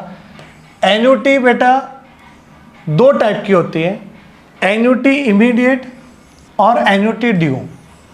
अब दोनों में डिफरेंस क्या है? समझो आप इन्वेस्टमेंट कर रहे हो और इन्वेस्टमेंट में आपने डेट डिसाइड की है, वो आपने एंडिंग डिसाइड की डेट, मतलब साल के ख़त्म होने के बाद। जैसे मैंने अभी 2026 आएगा तो मैंने ये सोचा कि अभी 2026 में मैं ये करूँगा ना कि हर साल ख़त्म होने के बाद मैं एक फ़िक्स अमाउंट मेरी बेटी के अकाउंट में डालूँगा, एक फ़िक्स अमाउंट 20 साल तक डालूँगा मैं डिसाइड किया कि जैसे साल ख़त्म होगा तभी। तो मैं इन्वेस्टमेंट एंडिंग में कर रहा हूँ उस पर्टिकुलर पीरियड के एंड होने के बाद, तो उसको बोलेंगे एन्युटी इमीडिएट। और सोचो मैंने ऐसा सोचा कि नहीं मैं बिगनिंग में पैसा डालूंगा, बिगनिंग में, तो उसको बोलेंगे एन्युटी ड्यू। तो शायद रखना आपका जो इन्वेस्टमेंट है सिस्टमेटिक इन्वेस्टमेंट, वो जो हो रहा है सिस्टम, वो एंडिंग में हो रहा है कि स्टार्टिंग में हो रहा है। प्रैक्टिकल एग्जाम्पल मैं आपको बताता हूँ। जैसे आप है ना स्कूल के टाइम पे ट्यूशन जाते थे, तो ट्यूशन फीस आप कब पे करते थे? महीना ख़त्म होने के बाद कि पहले? सर महीना ख़त्म होने के बाद पे करते थे हम लोग। महीना ख़त्म हो गया, पेमेंट कर दिया। तो ये हो गया आपका एन्युटी इमीडिएट वाला। अब LIC वाले केस में कोई समझो एजेंट आया मेरे घर पे और मुझे बहुत सारे फ़ायदे बताए मरने के, कि अगर आप ये टाइम पे मरे तो आपके घर वालों को इतना पैसा मिलेगा, नहीं मरे तो इतना पैसा मिलेगा। और मैंने बोला तो अच्छी बात है भाई, चलो करा लेते हैं अपन पॉलिसी। कब भरने का? बोला आपको हर महीने इतना पैसा भरना। ठीक है चलो, मैं महीने के बाद में पैसा भरने आ जाऊँगा। बोला ऐसा नहीं, पहला इंस्टॉलमेंट तुरंत ही भरना पड़ेगा। आज आप चेक दो मुझे तुरंत ही, तब आपका पॉलिसी एप्लीकेबल होगा। तो यहाँ पे इन्वेस्टमेंट जो आप कर रहे हो, जो आप प्रीमियम भर रहे हो, वो आपको बिगिनिंग में पे करना पड़ता है, स्टार्टिंग में। तो उसको बोलते हैं एन्युटी ड्यू। अब इसमें फॉर्मूला देखो क्या है। FV का मतलब होता है फ्यूचर वैल्यू, ठीक है। FV मतलब फ्यूचर वैल्यू। क्वेश्चन किस टाइप का आएगा? सपोज मैं रेगुलर बेसिस पे हर साल 10,000 रुपये बैंक में जमा करता हूँ, तो मुझे 15 साल के बाद कितना पैसा मिलेगा? What would be the maturity value after 15 years if I am investing rupees 15,000 या 10,000 every year? तो एवरी ईयर आप पेमेंट कर रहे हो और आपको फ्यूचर वैल्यू निकालने की बात कर रहे हैं, तो ये वाला फॉर्मूला यूज होने वाला है। अब आप जो इन्वेस्टमेंट कर रहे हो वो हर साल खत्म होने के बाद कर रहे हो कि स्टार्टिंग में कर रहे हो? बाद में कर रहे हो तो ये वाला फॉर्मूला, और स्टार्टिंग में कर रहे हो तो ये वाला फॉर्मूला। तो क्या लिखा है यहाँ पे, एन्युटी इमीडिएट का व्हेन रिकरिंग पेमेंट मतलब एन्युटी दैट इज सी। बेटा सी का मतलब होता है यहाँ पे एन्युटी, आप लिख सकते हो सी का मतलब होता है एन्युटी बोलो, ईएमआई बोलो, एसआईपी बोलो, ठीक है ना, सिस्टमेटिक इन्वेस्टमेंट प्लान, वो आपका सी होता है। Is paid eight the end of each period, हम लोग एंडिंग में पेमेंट करते हो। यहाँ पे क्या लिखा हुआ है, बिगिनिंग ऑफ ईच पीरियड, ये डिफरेंस है दोनों में। अब देखो फॉर्मूला पूरा सेम है, ये एक्स्ट्रा आ गया फॉर्मूला। क्या पहले ये बताओ फॉर्मूला क्या है, फ्यूचर वैल्यू का फॉर्मूला क्या है, सी upon I in bracket 1 + i⁻n-1। जैसा आपने ना कंपाउंड इंटरेस्ट का फॉर्मूला पढ़ा रहेगा 11th में, क्या था, p इन ब्रैकेट 1 + i⁻n-1। तो ऐसे ही कुछ ये फॉर्मूला है 1 + i⁻n-1, तो सेम ही है। देखो आई बोले तो रेट ऑफ इंटरेस्ट, कैसे निकालते हैं आई, जो भी रेट दिया है उसको अपॉन 100 कर लो। समझो रेट दिया हुआ है 7%, तो आई कितना आएगा 7/100, इट कम्स टू 0.07। तो आई मीन्स रेट अपॉन 100। तो यहाँ तक क्लियर है। तो यहाँ पे P 1 + i⁻n-1 कंपाउंड इंटरेस्ट, उसमें P था, P मतलब वन टाइम इन्वेस्टमेंट जो किया हो कितना इंटरेस्ट मिलेगा वो, यहाँ पे P नहीं, यहाँ पे C है upon I. Same is annuity, regular कितना पैसा दे रहे हो अपॉन आई। आया समझ में, तो आपको फ्यूचर वैल्यू आएगा। और यहाँ पे ना सेम फॉर्मूला, देखो सेम फॉर्मूला, ये एक्स्ट्रा आया है। सर ये एक्स्ट्रा क्यों आया, देखो यहाँ पे आप है ना बिगिनिंग में पैसा दे रहे हो, तो इसके कंपेरेटिवली में इस पे अपने को एक पीरियड का इंटरेस्ट ज़्यादा मिलेगा ना, एक पीरियड का इंटरेस्ट ज़्यादा मिलेगा, तो 1 + i तो बनता है ना, 1 + i ज़्यादा मिलेगा इसके कंपैरिजन में अपने को। यहाँ पे पैसा क्या, आप बिगिनिंग, दो जने इन्वेस्टमेंट कर रहे हैं, एक एंडिंग में पे कर रहा है, एक स्टार्टिंग में पे कर रहा है, तो जो स्टार्टिंग में पे करे उसको ज़्यादा ब्याज मिलेगा ना, उस पर उसका फ्यूचर वैल्यू ज़्यादा रहेगा इसके कंपेरिजन में, इसलिए 1 + i यहाँ पे आइए, लॉजिक है इसका। ठीक है, चलो आगे क्वेश्चन देख लेते हैं इसके। बहुत सिंपल क्वेश्चन है, बहुत सिंपल क्वेश्चन है। पहचानने आना चाहिए कि क्या पूछा है और क्या दिया हुआ है। पहचान पाओगे तो एकदम सिंपल लगेगा आपको ये। Find the accumulated value. एक काम करते हैं ना बेटा, मैं आपको है ना फ्यूचर वैल्यू का पूरा नाम ही बता देता हूँ क्या है, लफड़ा ही नहीं मांगता अपने को, आप अपने बुक में लिख लो। FV मतलब फ्यूचर वैल्यू, जिसको बोलते हैं एक्यूमुलेटेड वैल्यू, मैच्योरिटी वैल्यू, ठीक है, एक्यूमुलेटेड और मैच्योरिटी वैल्यू, और क्या बोल सकते हैं इसको भाई, फ्यूचर वैल्यू, अमाउंट भी बोलते हैं इसको, amount after expiry of particular period. बस यही बोलने का और ज़्यादा नहीं। लोन अमाउंट वगैरह ये सब इसको नहीं बोलते, इन्वेस्टमेंट अमाउंट भी इसको नहीं बोलते बेटा, ये फ्यूचर वैल्यू है। Accumulated value, maturity value, amount after expiry of a particular period. Okay, तो फाइंड द एक्यूमुलेटेड वैल्यू मतलब फ्यूचर वैल्यू आफ्टर 3 years, मतलब n = 3 years of an immediate annuity. तो मेंशन किया कि पहला टाइप वाला एन्युटी है, एन्युटी ऑफ ₹2000 पर एनम, तो C = क्या आएगा 2000 पर एनम। बेटा हर साल आप 2000 रुपये जमा कर रहे हो, तो 3 साल के बाद कितना मिलेगा, कितना मिलना चाहिए, 2000 2000 2000, 6000 तो डाले आपने, वो तो मिलेंगे ही, प्लस इंटरेस्ट भी मिलेगा, तो 6000 प्लस आंसर आएगा आपका। देखते कितना आता है, और इंटरेस्ट रेट कितना है 10% पर एनम, तो I = क्या आ जाएगा 10/100, बोले तो 0.1 पर एनम। ये भी पर एनम है, ये भी पर एनम है, ठीक है ना, पर एनम में होना चाहिए। तो फ्यूचर वैल्यू बोला था, कितना सिंपल हो गया, C/I in bracket 1 plus I raise to N minus 1, C equals to 2000, I equals to 0.1, in bracket 1.1 ना बेटा 1.1 कैसे आया, 1 प्लस आई 0.1 है, आई 0.1 है, पर 0.1 में अपन 1 को प्लस करेंगे तो 1.1, एन कितनी, एन 3 माइनस 1।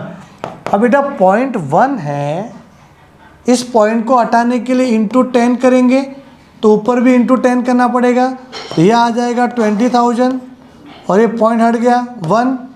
अब मुझे बताओ 1.1 का 3 पावर क्वेश्चन में देंगे ये लोग 1.331 माइनस 1, तो 20,000 इंटू माइनस 1 करेंगे तो कितना आएगा बेटा, माइनस करने आता है डेसिमल का, देख लो एक बार 1.331, 1 को यहाँ लिखेंगे बेटा पॉइंट के पहले वाले में, यहाँ 1 नहीं लिखते, और डेसिमल के नीचे डेसिमल बढ़ा के 3 जीरो लिख सकते हो आप, तो कितना आएगा इधर 0.331।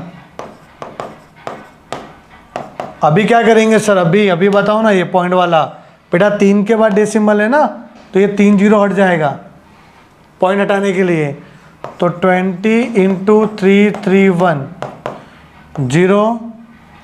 0266 आ गया ना, 662 जो मैंने बोला भी था कि 6,000 से ज़्यादा रुपए मिलेगा आपको, जितना पैसा भरा उतना तो मिलेगा ही, एक्स्ट्रा भी मिलेगा। क्लियर है आपको, ये था अपना फ्यूचर वैल्यू का सम। आगे देखते हैं अपन, यहां पे अपने को बोला है find the rate interest compounded, rate interest compounded क्या लिखा है, annually if the immediate annuity of ₹20,000 per year amounts to ₹2,60,000 in 3 years। मतलब क्या, रेट इंटरेस्ट कंपाउंडेड एनुअली बोला हुआ है, मतलब आर चाहिए अपने को। Immediate annuity of ₹20,000 per year, मतलब एवरी ईयर 20,000 आप भर रहे हो, वो कितना बन जाएगा फ्यूचर में 3 साल में, तो फ्यूचर वैल्यू कितना दिया हुआ है 2,60,000, कितने साल में 3 years में, मतलब इतना एवरी ईयर हो जाएगा 2,60,000 3 years में। तो क्या बोला यहाँ पे, rate interest compounded annually, rate पूछा, फॉर्मूला अप्लाई करते हैं बाद में देखेंगे क्या होता है। चलो जो दिया हो करो, C/I 1 plus I raise to N minus 1, future value दिया है 2,60,000, C दिया 20,000, आई मिसिंग है 1 प्लस आई पे 3 माइनस 1। अभी ये 3 जीरो 4 जीरो कट गया, 2 उधर जाएगा तो क्या आएगा 13, आई आएगा तो क्या आएगा 13 आई उधर जाएगा ना 13 आई। अब 1 प्लस आई का क्यूब, 1 प्लस आई का क्यूब क्या होएगा, ए का cube plus 3 A square B, 3 A square B plus 3 A B square, ठीक है, प्लस बी का क्यूब। फॉर्मूला याद है कि नहीं आपको, -1 का -1, ए प्लस बी का cube, A cube plus 3 A square B plus 3 A B square plus B का क्यूब, वो अप्लाई किया 13 आई, 1 का क्यूब 1, ये क्या आएगा 3 आई, ये क्या आएगा 3 आई स्क्वायर, ये क्या आएगा आई क्यूब -1, तो 1 1 कैंसिल, 13 आई। बेटा इसमें आई कॉमन ले लो, क्या बचेगा 3 प्लस 3i प्लस आई स्क्वायर, तो ये आई कैंसिल, कितना आ रहा है इधर 13 इक्वल्स टू 13, 3 उधर ले लो -3 और आई स्क्वायर प्लस 3i,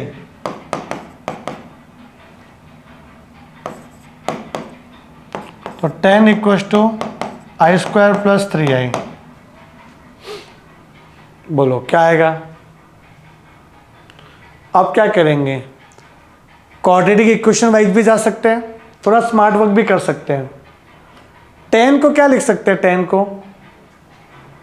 10 को लिख सकते हैं अपन, देखो राइट साइड में क्या लिखा है, i² + 3i, तो 2 का स्क्वायर 4 होता हुआ 4 + 6। एक काम करते हैं, इस 10 को अपन 4 + 6 लिख सकते हैं। थोड़ा सा अलग तरीका बताता हूँ मैं। 4 + 6 क्या होता है? i² + 3i। अब 4 को आप क्या लिख सकते हो? 2 का स्क्वायर, और 6 को लिख सकते हो 3 × 2, i² + 3i। थोड़ा सा मैच हो रहा है, देखो i² + 3i, 2² + 3 2। तो by comparing both the side, i की जगह पे वो 2 बैठा हुआ है, हाँ, comparing on both side,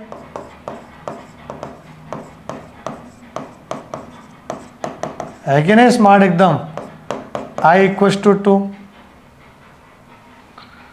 i2, पर आपको क्या चाहिए था? रेट इंटरेस्ट, तो रेट ऑफ इंटरेस्ट कितना आएगा? 200%। बेटा i में इंटू 100 करोगे तो रेट आएगा, और रेट में अपॉन 100 करोगे तो i आएगा। क्लियर है? तो i2 है तो क्या आया? 200% आ गया। आई थिंक यहाँ तक आपको समझ में आ गया रहेगा। कितना अच्छा क्वेश्चन था। या फिर इसको क्वाड्रेटिक इक्वेशन बना के सॉल्व करो, आंसर आ जाएगा आपका। फिर आगे थर्ड वाला क्वेश्चन, थोड़ा सा मैं एक्सप्लेन करता हूँ, फिर आपको करना पड़ेगा यह। Mrs Menon plans to save for her daughter's marriage. She wants to accumulate a sum of ₹4 लाख at the end of 4 years। मतलब 4 साल के बाद शादी है, शादी में जरूर आना बेटा, ठीक है। इनकी बिटिया की शादी है, 4 साल के बाद उसको 4 साल में इतना पैसा जमा करना है, एक्यूमुलेटेड। मतलब फ्यूचर वैल्यू कितना चाहिए अपने को? 4 लाख की रिक्वायरमेंट है, 4 लाख की। हाउ मच, अच्छा कितने साल में? 4 years में। How much should she invest eight the end of, and मतलब वही annuity regular, end of each year from now if she can get interest compounded at 10% per annum। Interest क्या आ जाएगा? 10/100, 0.1। बस इतना बोला। और क्या पूछा आपने को कि कितना एवरी ईयर अपन जमा करेंगे, एवरी ईयर कितना जमा करेंगे, सी का रिक्वायरमेंट है। तो बहुत सिंपल है बेटा, फॉर्मूला अप्लाई कर लो, यही वाला C/I in bracket 1 + i⁻n - 1। Future value कितना है? 4 लाख का रिक्वायरमेंट है, सी नहीं मालूम, आई दिया 0.1, 1.1 का 4⁻⁻1। अभी आप कर सकते हो कि नहीं बेटा? कर सकते हो कि नहीं?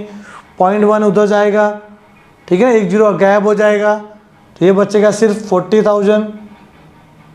1.1 का 4 पावर क्वेश्चन में दिया हुआ है, ट्राई करना, हो जाएगा। बहुत ही सिंपल क्वेश्चन है ये वाला, बहुत ज़्यादा सिंपल।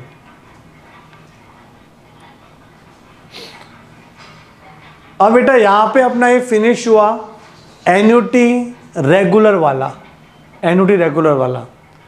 अभी अपन क्या करेंगे पता है बेटा? एन्युटी इमीडिएट को है ना, ये सीए फाउंडेशन में भी टॉपिक है, वहाँ पे इसको बोलते हैं एन्युटी रेगुलर। अब एन्युटी रेगुलर हुआ है क्वेश्चन, मैंने एन्युटी ड्यू वाला कोई क्वेश्चन आया नहीं अभी तक। अब यहाँ पे एन्युटी में प्रेजेंट वैल्यू कैसे निकालते हैं वो अपन करेंगे। अब बेटा प्रेजेंट वैल्यू क्या होता है वो समझना, ये कैसे फाइंड आउट करेंगे। आप है ना एवरी ईयर कुछ फिक्स अमाउंट आपको मिलने वाला है। फॉर एग्जांपल आपका रिटायरमेंट हो गया, ध्यान देना बेटा जो मैं केस बता रहा हूँ क्या है, कौन सी सिचुएशन में प्रेजेंट वैल्यू आता है वो समझना। प्रेजेंट वैल्यू का नाम और क्या है पहले वो भी समझ लो। यहाँ पे मैंने तो लिखा है कि भाई प्रेजेंट वैल्यू, प्रेजेंट वैल्यू को आप बोल सकते हो P, जो आपने सिंपल कंपाउंड में P से डिनोट किया था।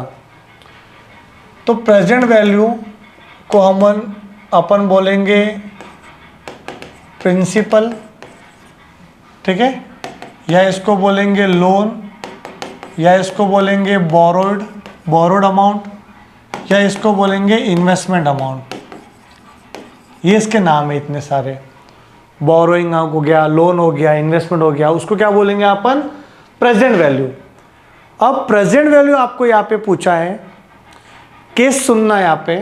सपोज मैं 60 ईयर्स तक पढ़ा रहा हूँ, अब मेरे पढ़ाने के बाद मुझे ना पेंशन मिल रही है, अब पढ़ाना नहीं है, पेंशन मिलेगा, और कंपनी ने डिसाइड किया कि मेरे को ना हर महीने 10,000 रुपये पेंशन देंगे।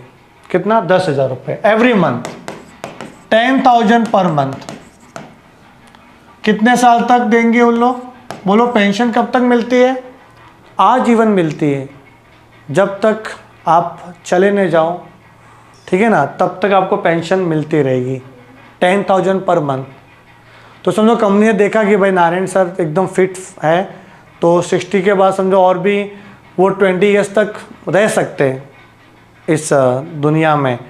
तो 20 ईयर्स मेरा इन्होंने डिसाइड किया लाइफ एक्सपेक्टेंसी 20 ईयर्स। इसका मतलब मेरे को 10,000 पर मंथ इंटू 12 मंथ मतलब कितना हो गया? 1,20,000 मुझे मिलेगा एवरी ईयर, और वो 20 साल तक मिलेगा, मतलब मुझे 24 लाख रुपए मिलेगा।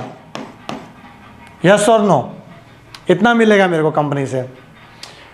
अब 10,000 रुपये जब मिलते हैं ना, वो ऐसे खर्च होते पता भी नहीं चलता। मेरी इच्छा है कि मैं बुढ़ापे में कई धार्मिक प्लेस पे जाके आऊँ, ठीक है ना। तो मेरा इच्छा था कि मैं जाता हूँ थाईलैंड जाता हूँ, ठीक है, कि भाई इतना अपने जब लेक्चर में इतना बिजी रहता हूँ तो मैं जा नहीं पाया, तो मैं सोचता हूँ कि मैं थाईलैंड पटाया वगैरह जाके आऊँ। अब 10,000 में क्या होगा? कैसे पटाया जाऊँ? ठीक है। तो मैंने उनको बोला कंपनी को, कंपनी मेरे को है ना वन टाइम पैसा चाहिए, ये मेरे को टुकड़ों में नहीं जीना, ठीक है ना, वन टाइम अमाउंट मेरे को दो आप। मतलब 24 लाख बनता है मेरा, तुम बोले 20 साल तक दोगे, चलो दो 24 लाख रुपए दो। बोला भाई ऐसा नहीं होता, आप तो प्रोफेसर हो मैथ्स के, ठीक है ना, ऐसे कैसे मैं दे दूँ 24 लाख? क्या मैं 24 लाख एक साथ देने वाला था आपको? मैं तो आराम से आपको 10,000 देने वाला था एवरी मंथ। वो हो जाएगा 24 लाख, वो अलग बात है। 20 साल में कितना हो जाएगा? 24 लाख तक देना है मुझे आपको। बट आप वन टाइम देना चाहते हो ना, तो हम आपको 24 लाख में थोड़ा कम देंगे, समझेगी नहीं?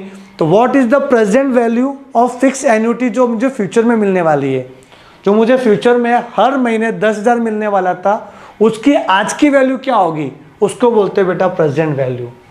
तो क्या लिखा है? प्रेजेंट वैल्यू का मतलब क्या हो गया? यहाँ पे लिखा तो नहीं है मैंने मीनिंग, पर समझ जाना। Present value means what? It means the value of annuity which is to be received after a particular period of time on a recurring basis। तो उसका आज का वैल्यू क्या होगा? उसको बोलेंगे प्रेजेंट वैल्यू। अंडरस्टूड? तो मुझे ऑब्वियसली 24 लाख से कम पैसा मिलेगा, ज़्यादा नहीं मिलेगा। तो ये फॉर्मूला देखो याद रखना, प्रेजेंट वैल्यू का फॉर्मूला C/I।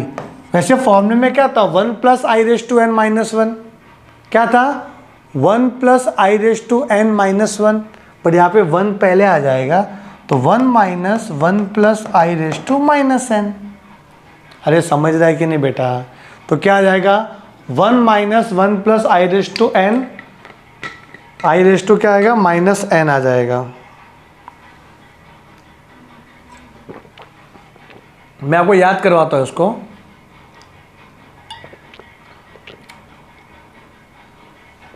आपको एक चैप्टर में ना 3 फॉर्मूले याद करने, बस 3 फॉर्मूले। देखो कैसे कैसे फॉर्मूले, समझो अच्छे से। 3 फॉर्मूले आपको याद रखने हैं।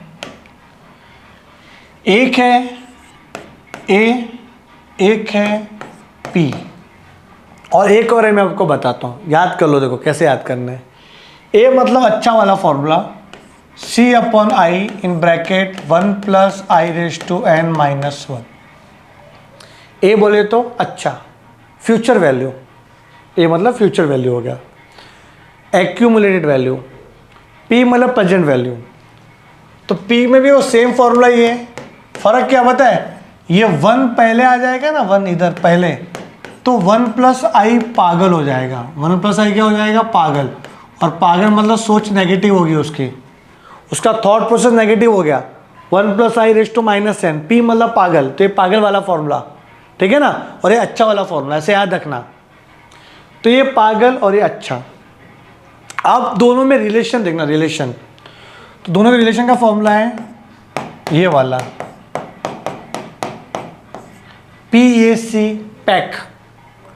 PAC क्या होता है? पैक। तो ये पैक वाला फॉर्मूला क्या देखो, 1/p minus 1/a equal to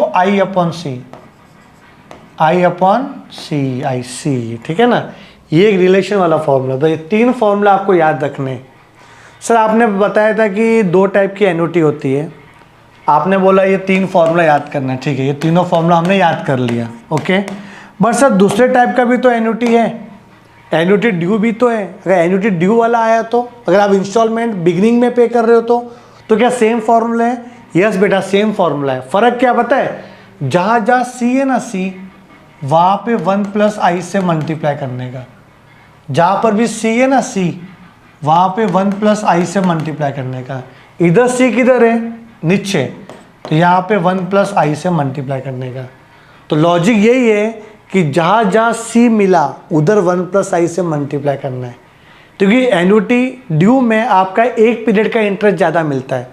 तो जब एन्युटी पे करते हो, इंस्टॉलमेंट पे करते हो एवरी मंथ, तो उस पर 1 प्लस आई से मल्टीप्लाई हो जाएगा। क्लियर है? तो ये आपका जो मैंने ब्लू कलर से लिखा है, ये फॉर्मूला बन गया आपका एन्युटी ड्यू वाला, तीनों फॉर्मूला है। तो ऐसे फॉर्मूले आपको याद करने पड़ेंगे बेटा, बाकी कुछ भी नहीं है चैप्टर में। हाँ, ये फॉर्मूले याद रहेंगे अपने को। चलो आगे बढ़ते हैं हम लोग, थोड़े से और क्वेश्चन है, फिर ये अपना ख़त्म हो जाएगा। पूरा चैप्टर इतना मेहनत से किया अपन ने। हाँ, 2014 2017 में आया, बिकॉज देखो 2022 23 24 25 में तो सम आए ही नहीं। मैं ऐसा बोलूँ कि भाई कोविड के बाद तो क्वेश्चन आए ही नहीं एन्युटी के, पता नहीं क्यों नहीं आए। तो इस बार एन्युटी के क्वेश्चन आ सकते, सिर्फ इंश्योरेंस के क्वेश्चन आ रहे थे बार बार। Find the present value of an annuity immediate, normal वाला केस है, और 18,000 पर एनम। तो एन्युटी कितना दिया हुआ है? Annuity 18,000 per annum for 3 years. तो n equal to 3 years at 9% per annum, तो रेट इक्वल टू आ जाएगा 9% पर एनम। तो फाइंड द प्रेजेंट वैल्यू, तो प्रेजेंट वैल्यू का फॉर्मूला मैंने लिखा है आपको, P equal to C upon I in bracket 1 minus 1 plus I raise to minus N. देखो पागल वाला फॉर्मूला याद आ रहा है कि नहीं? सिर्फ वैल्यू पुट करना है यहाँ पे और कुछ भी नहीं है। 9% मतलब आई कितना होएगा? आई होएगा 9/100, 0.09 सर, ओके। तो 0.09 ब्रैकेट में 1 माइनस 1.09 पे -3 पावर, जो क्वेश्चन में दिया है। देखो देंगे ये लोग, कैलसी तो आपके पास है नहीं, तो 1.09 का -3 पावर दिया हुआ है। अच्छा, अभी ये पॉइंट हटाने के लिए इंटू 100 करेंगे, इंटू 100 करें तो ये 18 लाख हो गया, और नीचे पॉइंट हट गया 9 हो गया। 1 माइनस इसका वैल्यू कितना दिया है? 0.7722, ज़्यादा मेहनत नहीं करनी है, ओके। 9 2 जा 18, तो ये आ गया 2 लाख। और इसको माइनस करने आता है क्या? बोलो 1 से माइनस करना है, 7722, तो पॉइंट के नीचे पॉइंट, ठीक है, डेसिमल के नीचे डेसिमल लिखना चाहिए। तो यहाँ पे क्या आएगा? 8 7 2 2 0, तो क्या आ रहा है? 0.2278। अब 4 0 से पॉइंट हट जाएगा, तो 20 इंटू 2278 कितना आ रहा है बेटा? ये 0, 8 2 जा 16 का 6 कैरी 1, 7 2 जा 14 और 1 15 का 5 कैरी 1, 2 2 जा 4 और एक 5, 2 2 जा 4। क्लियर है ये? बोलो 45 5 60, जो आपको 18,000 हर साल मिलने वाला था 3 साल तक, 18 18 18 54, तो आज चाहिए तो आपको इतना ही मिलेगा, फिर 45,000 नहीं मिलेगा। अगर आप वेट करते, सब्र रखते, तो बेटा आपको कितना पैसा मिलता? 18,000 पर एनम ना, 3 साल तक 54 मिलता। और आपको अभी कितना मिलेगा? 45। इसी को बोलते हैं time value of money. Time to time पैसे का वैल्यू चेंज होता है बेटा। बात कब की हुई थी, कैसा क्या है? हाँ, किसी ने मेरे को बोला कि मैं आपको सर इतना पैसा दूंगा और 2-3 महीना हो गया पैसा दे ही नहीं रहा है, तो उससे मैं ऑब्वियसली ज़्यादा पैसा चार्ज करूँगा कि वो टाइम पे तूने बोला था इतना पैसा देना था और लेट हो गया ना, थोड़ा पैसा ज़्यादा बनता है, ठीक है ना। जो नहीं देते उनको पाप लगता है, बट देना चाहिए, ठीक है। तो यहाँ पे क्वेश्चन नंबर 5 देखना बेटा, मार्च 2018 का क्वेश्चन है ये। ए पर्सन, अच्छा क्वेश्चन है बेटा, बहुत अच्छा क्वेश्चन है ये। A person bought a television set paying ₹20,000 in cash and promise to pay ₹1,000 at the end of every month for the next 2 years। क्या बात है, EMI पे टीवी लिया उसने। If the money is worth 20% per annum, 12% per annum convertible monthly. बेटा 12% per annum, but rate आपको monthly बोला हुआ है, या ऐसा मंथ में हो रहा है। What is the cash price of the television set, cash price कितना था, और आपको ये रेट दिया हुआ है इसका वैल्यू। चलो देखते क्या आता है, मस्त क्वेश्चन है बेटा ये। एक बंदा है जिसको टीवी सेट खरीदना है, तो उसने ना 20,000 रुपये कैश में पेमेंट किया, उसको बोलते हैं डाउन पेमेंट। बेटा डाउन पेमेंट कितना हुआ, डाउन पेमेंट हुआ है 20,000 का, ठीक है। और बोला कि हर महीने 1,000 रुपये दूंगा, मतलब एन्युटी जो हर महीने दे रहे हो, जो हर साल दे रहे हो, उसको बेटा एन्युटी बोलते हैं। एवरी मंथ, एवरी ईयर, उसको क्या बोलते हैं, एन्युटी। तो एन्युटी यहाँ पे दिया हुआ है 1,000 रुपीज, ओके। बट ये पर मंथ है, यहाँ पे गड़बड़ हो गई है, पर मंथ है। अब कितने साल तक अपने को EMI लौटाना है, 2 साल तक। तो 2 साल में कितने महीने होते हैं, जब आपको इधर मंथ में दिया हुआ है ना, तो सारा इंफॉर्मेशन मंथ में कन्वर्ट करेंगे बेटा। Point to be noted, whenever annuity is given in month na, so we have to convert all the information into month. If annuity is given on quarterly basis, then information should be on quarterly basis. Here monthly, now the n will be 2 years into 12 month, that is 24 months. 24 months में करना है। If the money is worth 12% per annum, means rate, बेटा rate दिया है 12% per annum, तो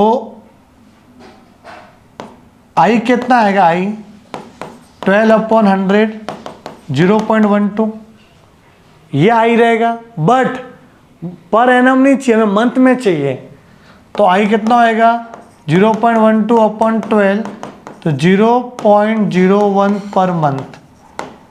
बेटा आई भी अपना मंथली होना चाहिए, मंथली, ठीक है। तो 0.01 पर मंथ होना चाहिए, पर मंथ, ये मंथ में था। यहाँ तक क्लियर है।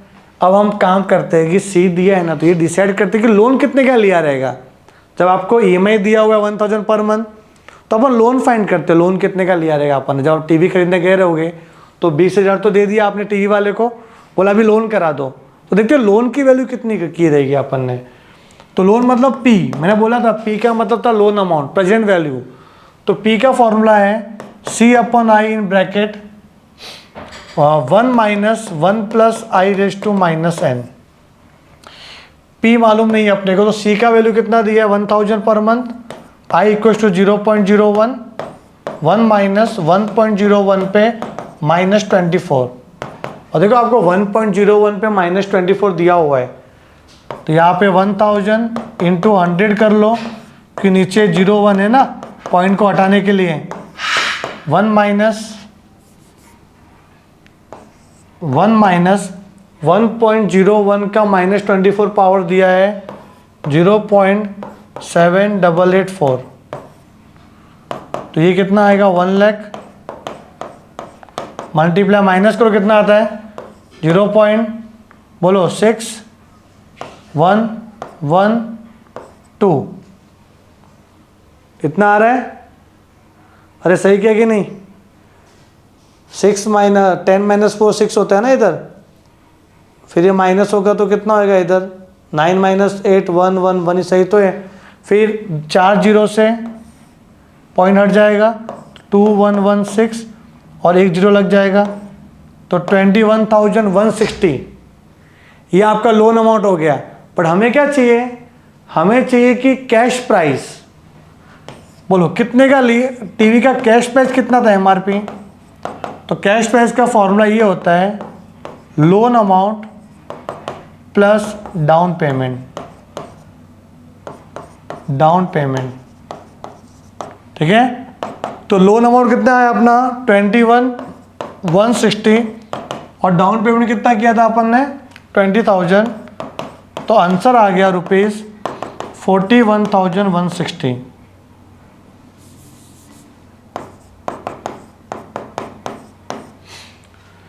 डाउन पेमेंट प्लस किया अपन ने।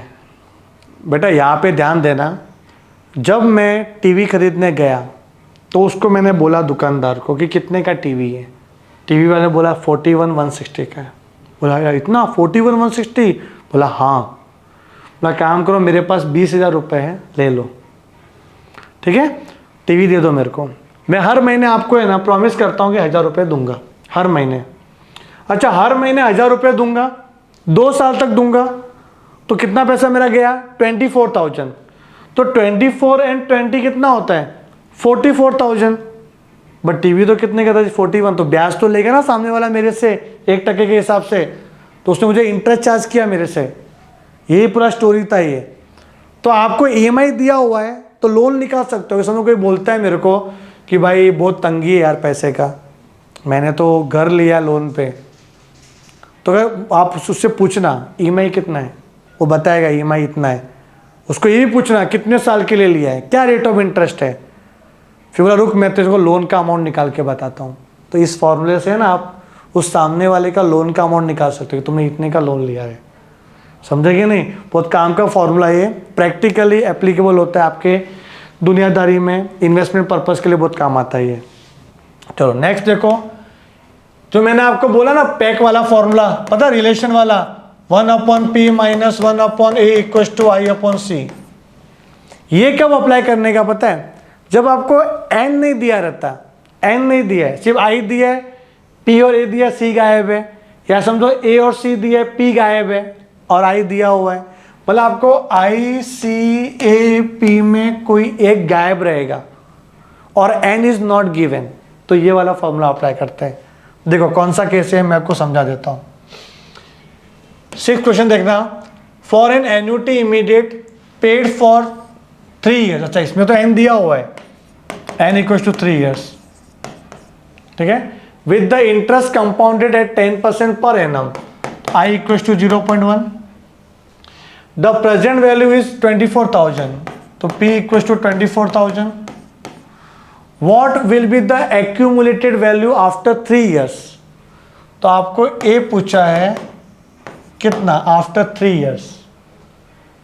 बेटा ये क्या बोल दिया इसने, for an annuity immediate paid for 3 years with interest compounded at 10, तो I दिया हुआ है, P दिया हुआ है, A गायब है। बताओ कौन सा फॉर्मूला अप्लाई करें यहाँ पे। अगर C दिया होता C तो वो वाला अप्लाई कर सकते। यहाँ पे तो C भी नहीं दिया हुआ है और A भी गायब है, दो गायब है। मैंने क्या बोला था, कोई भी एक गायब है तो ये अप्लाई कर सकते हैं, या तो दो गायब है। कौन से दो? A भी गायब है, C भी, दोनों नहीं है अपने पास, सिर्फ I और P दिया हुआ है। I P का क्या करूँ मैं, ठीक है। तो मुझे बताओ ये सॉल्व कैसे करेंगे। अच्छा क्वेश्चन हाथ में ले लिया अपन ने। ये P दिया हुआ है, I है, N है, तो अपन C निकाल सकते हैं P वाले फॉर्मूले से। और ये एन्युटी वाला क्वेश्चन है, दिया हुआ एन्युटी वाला क्वेश्चन। तो P का फॉर्मूला है C/I in bracket 1 minus 1 plus I⁻⁻n, ठीक है। ये वाला फॉर्मूला अप्लाई कर सकते हैं अपन। C नहीं पता ना इसके लिए अपने को, और तो कुछ नहीं है। तो P कितना है 24,000, C नहीं आता है, I दिया 0.1, 1 माइनस 1.1 पे -3।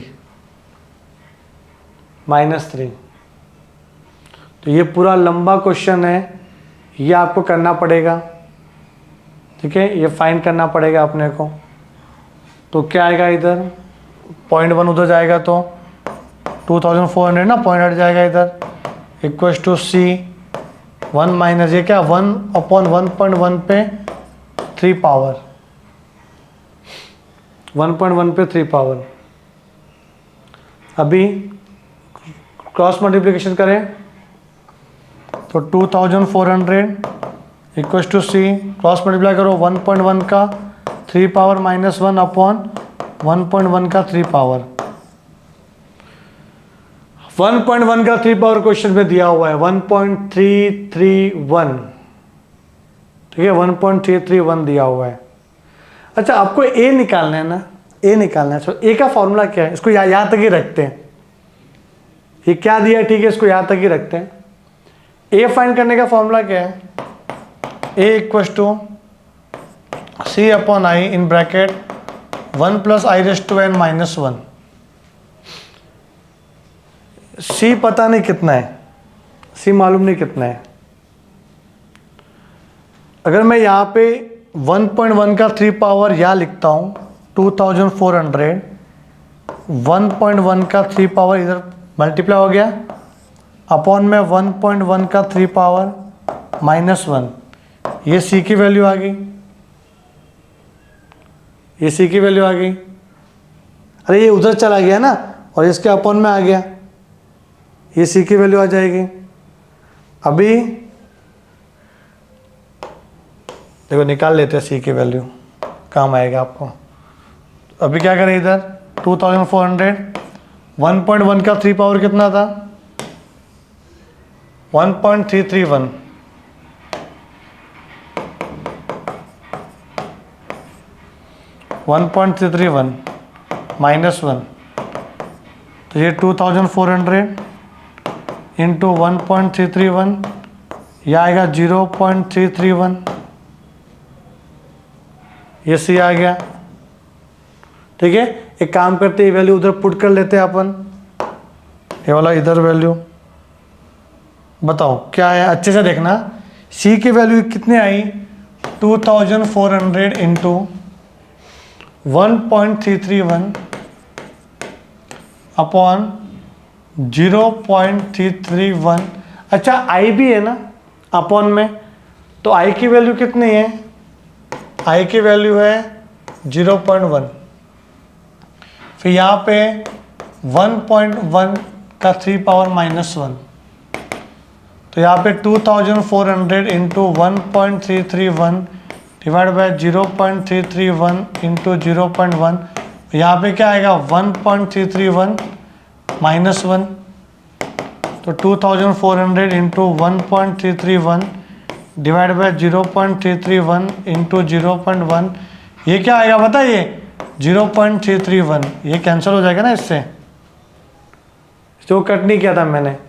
अब 0.1 है तो इंटू 10 कर लो, इंटू 10 तो क्या आएगा इधर 2400 इंटू 10 करेंगे तो ये 13.31 हो जाएगा, और ये पॉइंट हट जाएगा ना 1, अरे ये 10 है ना 10, तो एक के बाद पॉइंट आ जाएगा 13.31, ये पॉइंट हट जाएगा आपका। अब 2 जीरो से पॉइंट हट जाएगा, तो 1331 इंटू 24 करो मल्टीप्लीकेशन,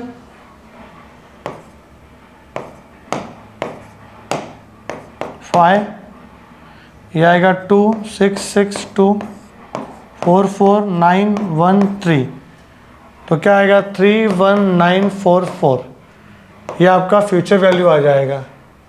देखो 31944, देखो परफेक्ट आया आंसर 31944।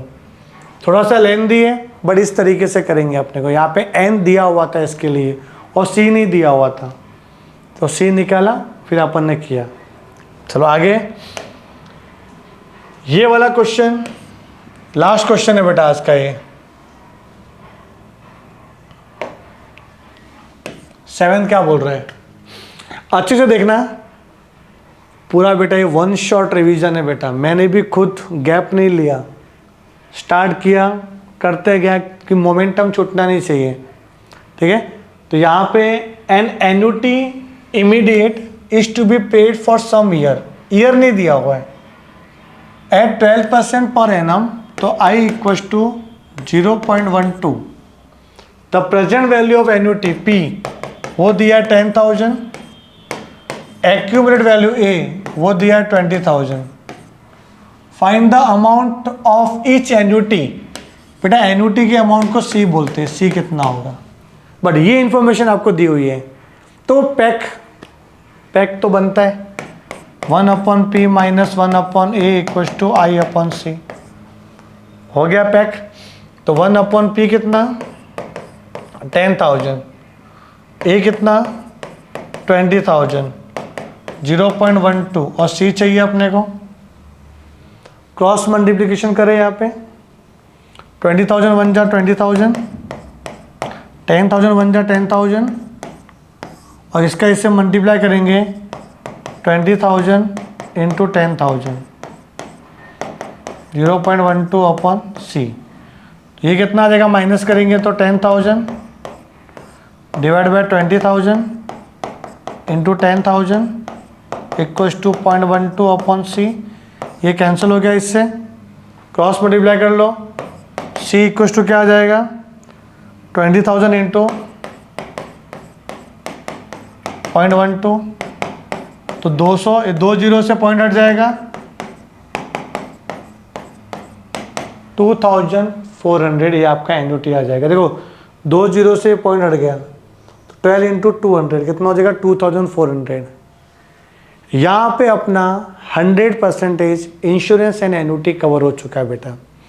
इतना करके जाओगे ना आप तो आपको 4 मार्क्स, माना वेटेज बहुत कम है बट क्या करें, करना तो पड़ेगा। तो ज़्यादा कुछ करना नहीं है, इतना कर लो बेटा, आ गया तो 4 मार्क्स लिख लेके आ जाएंगे हमारे। बाकी वैसे भी मैथ्स 2 में ऑप्शन तो रहते ही है, मतलब you have to attempt 40 marks out of 58 marks. इतना सारा करने से अच्छा है जो आपके गवर्नमेंट टेक्स्ट बुक में देखो 2.1 एक्सरसाइज है, 2.2 है सेकेंड चैप्टर में, बहुत सारे क्वेश्चन है। तो इतना सारा करने से अच्छा ये स्मार्ट वर्क करना है। 2 घंटे का वीडियो बनाए, 2 घंटे में आपका 1 shot with revision and with previous year question वो मैंने आप कवर किया है। अगर आपको वीडियो अच्छा लगा रहेगा तो प्लीज़ बेटा इस वीडियो को लाइक ज़रूर करना, अपने फ्रेंड्स को शेयर करो, अपने यूट्यूब चैनल को सब्सक्राइब करो।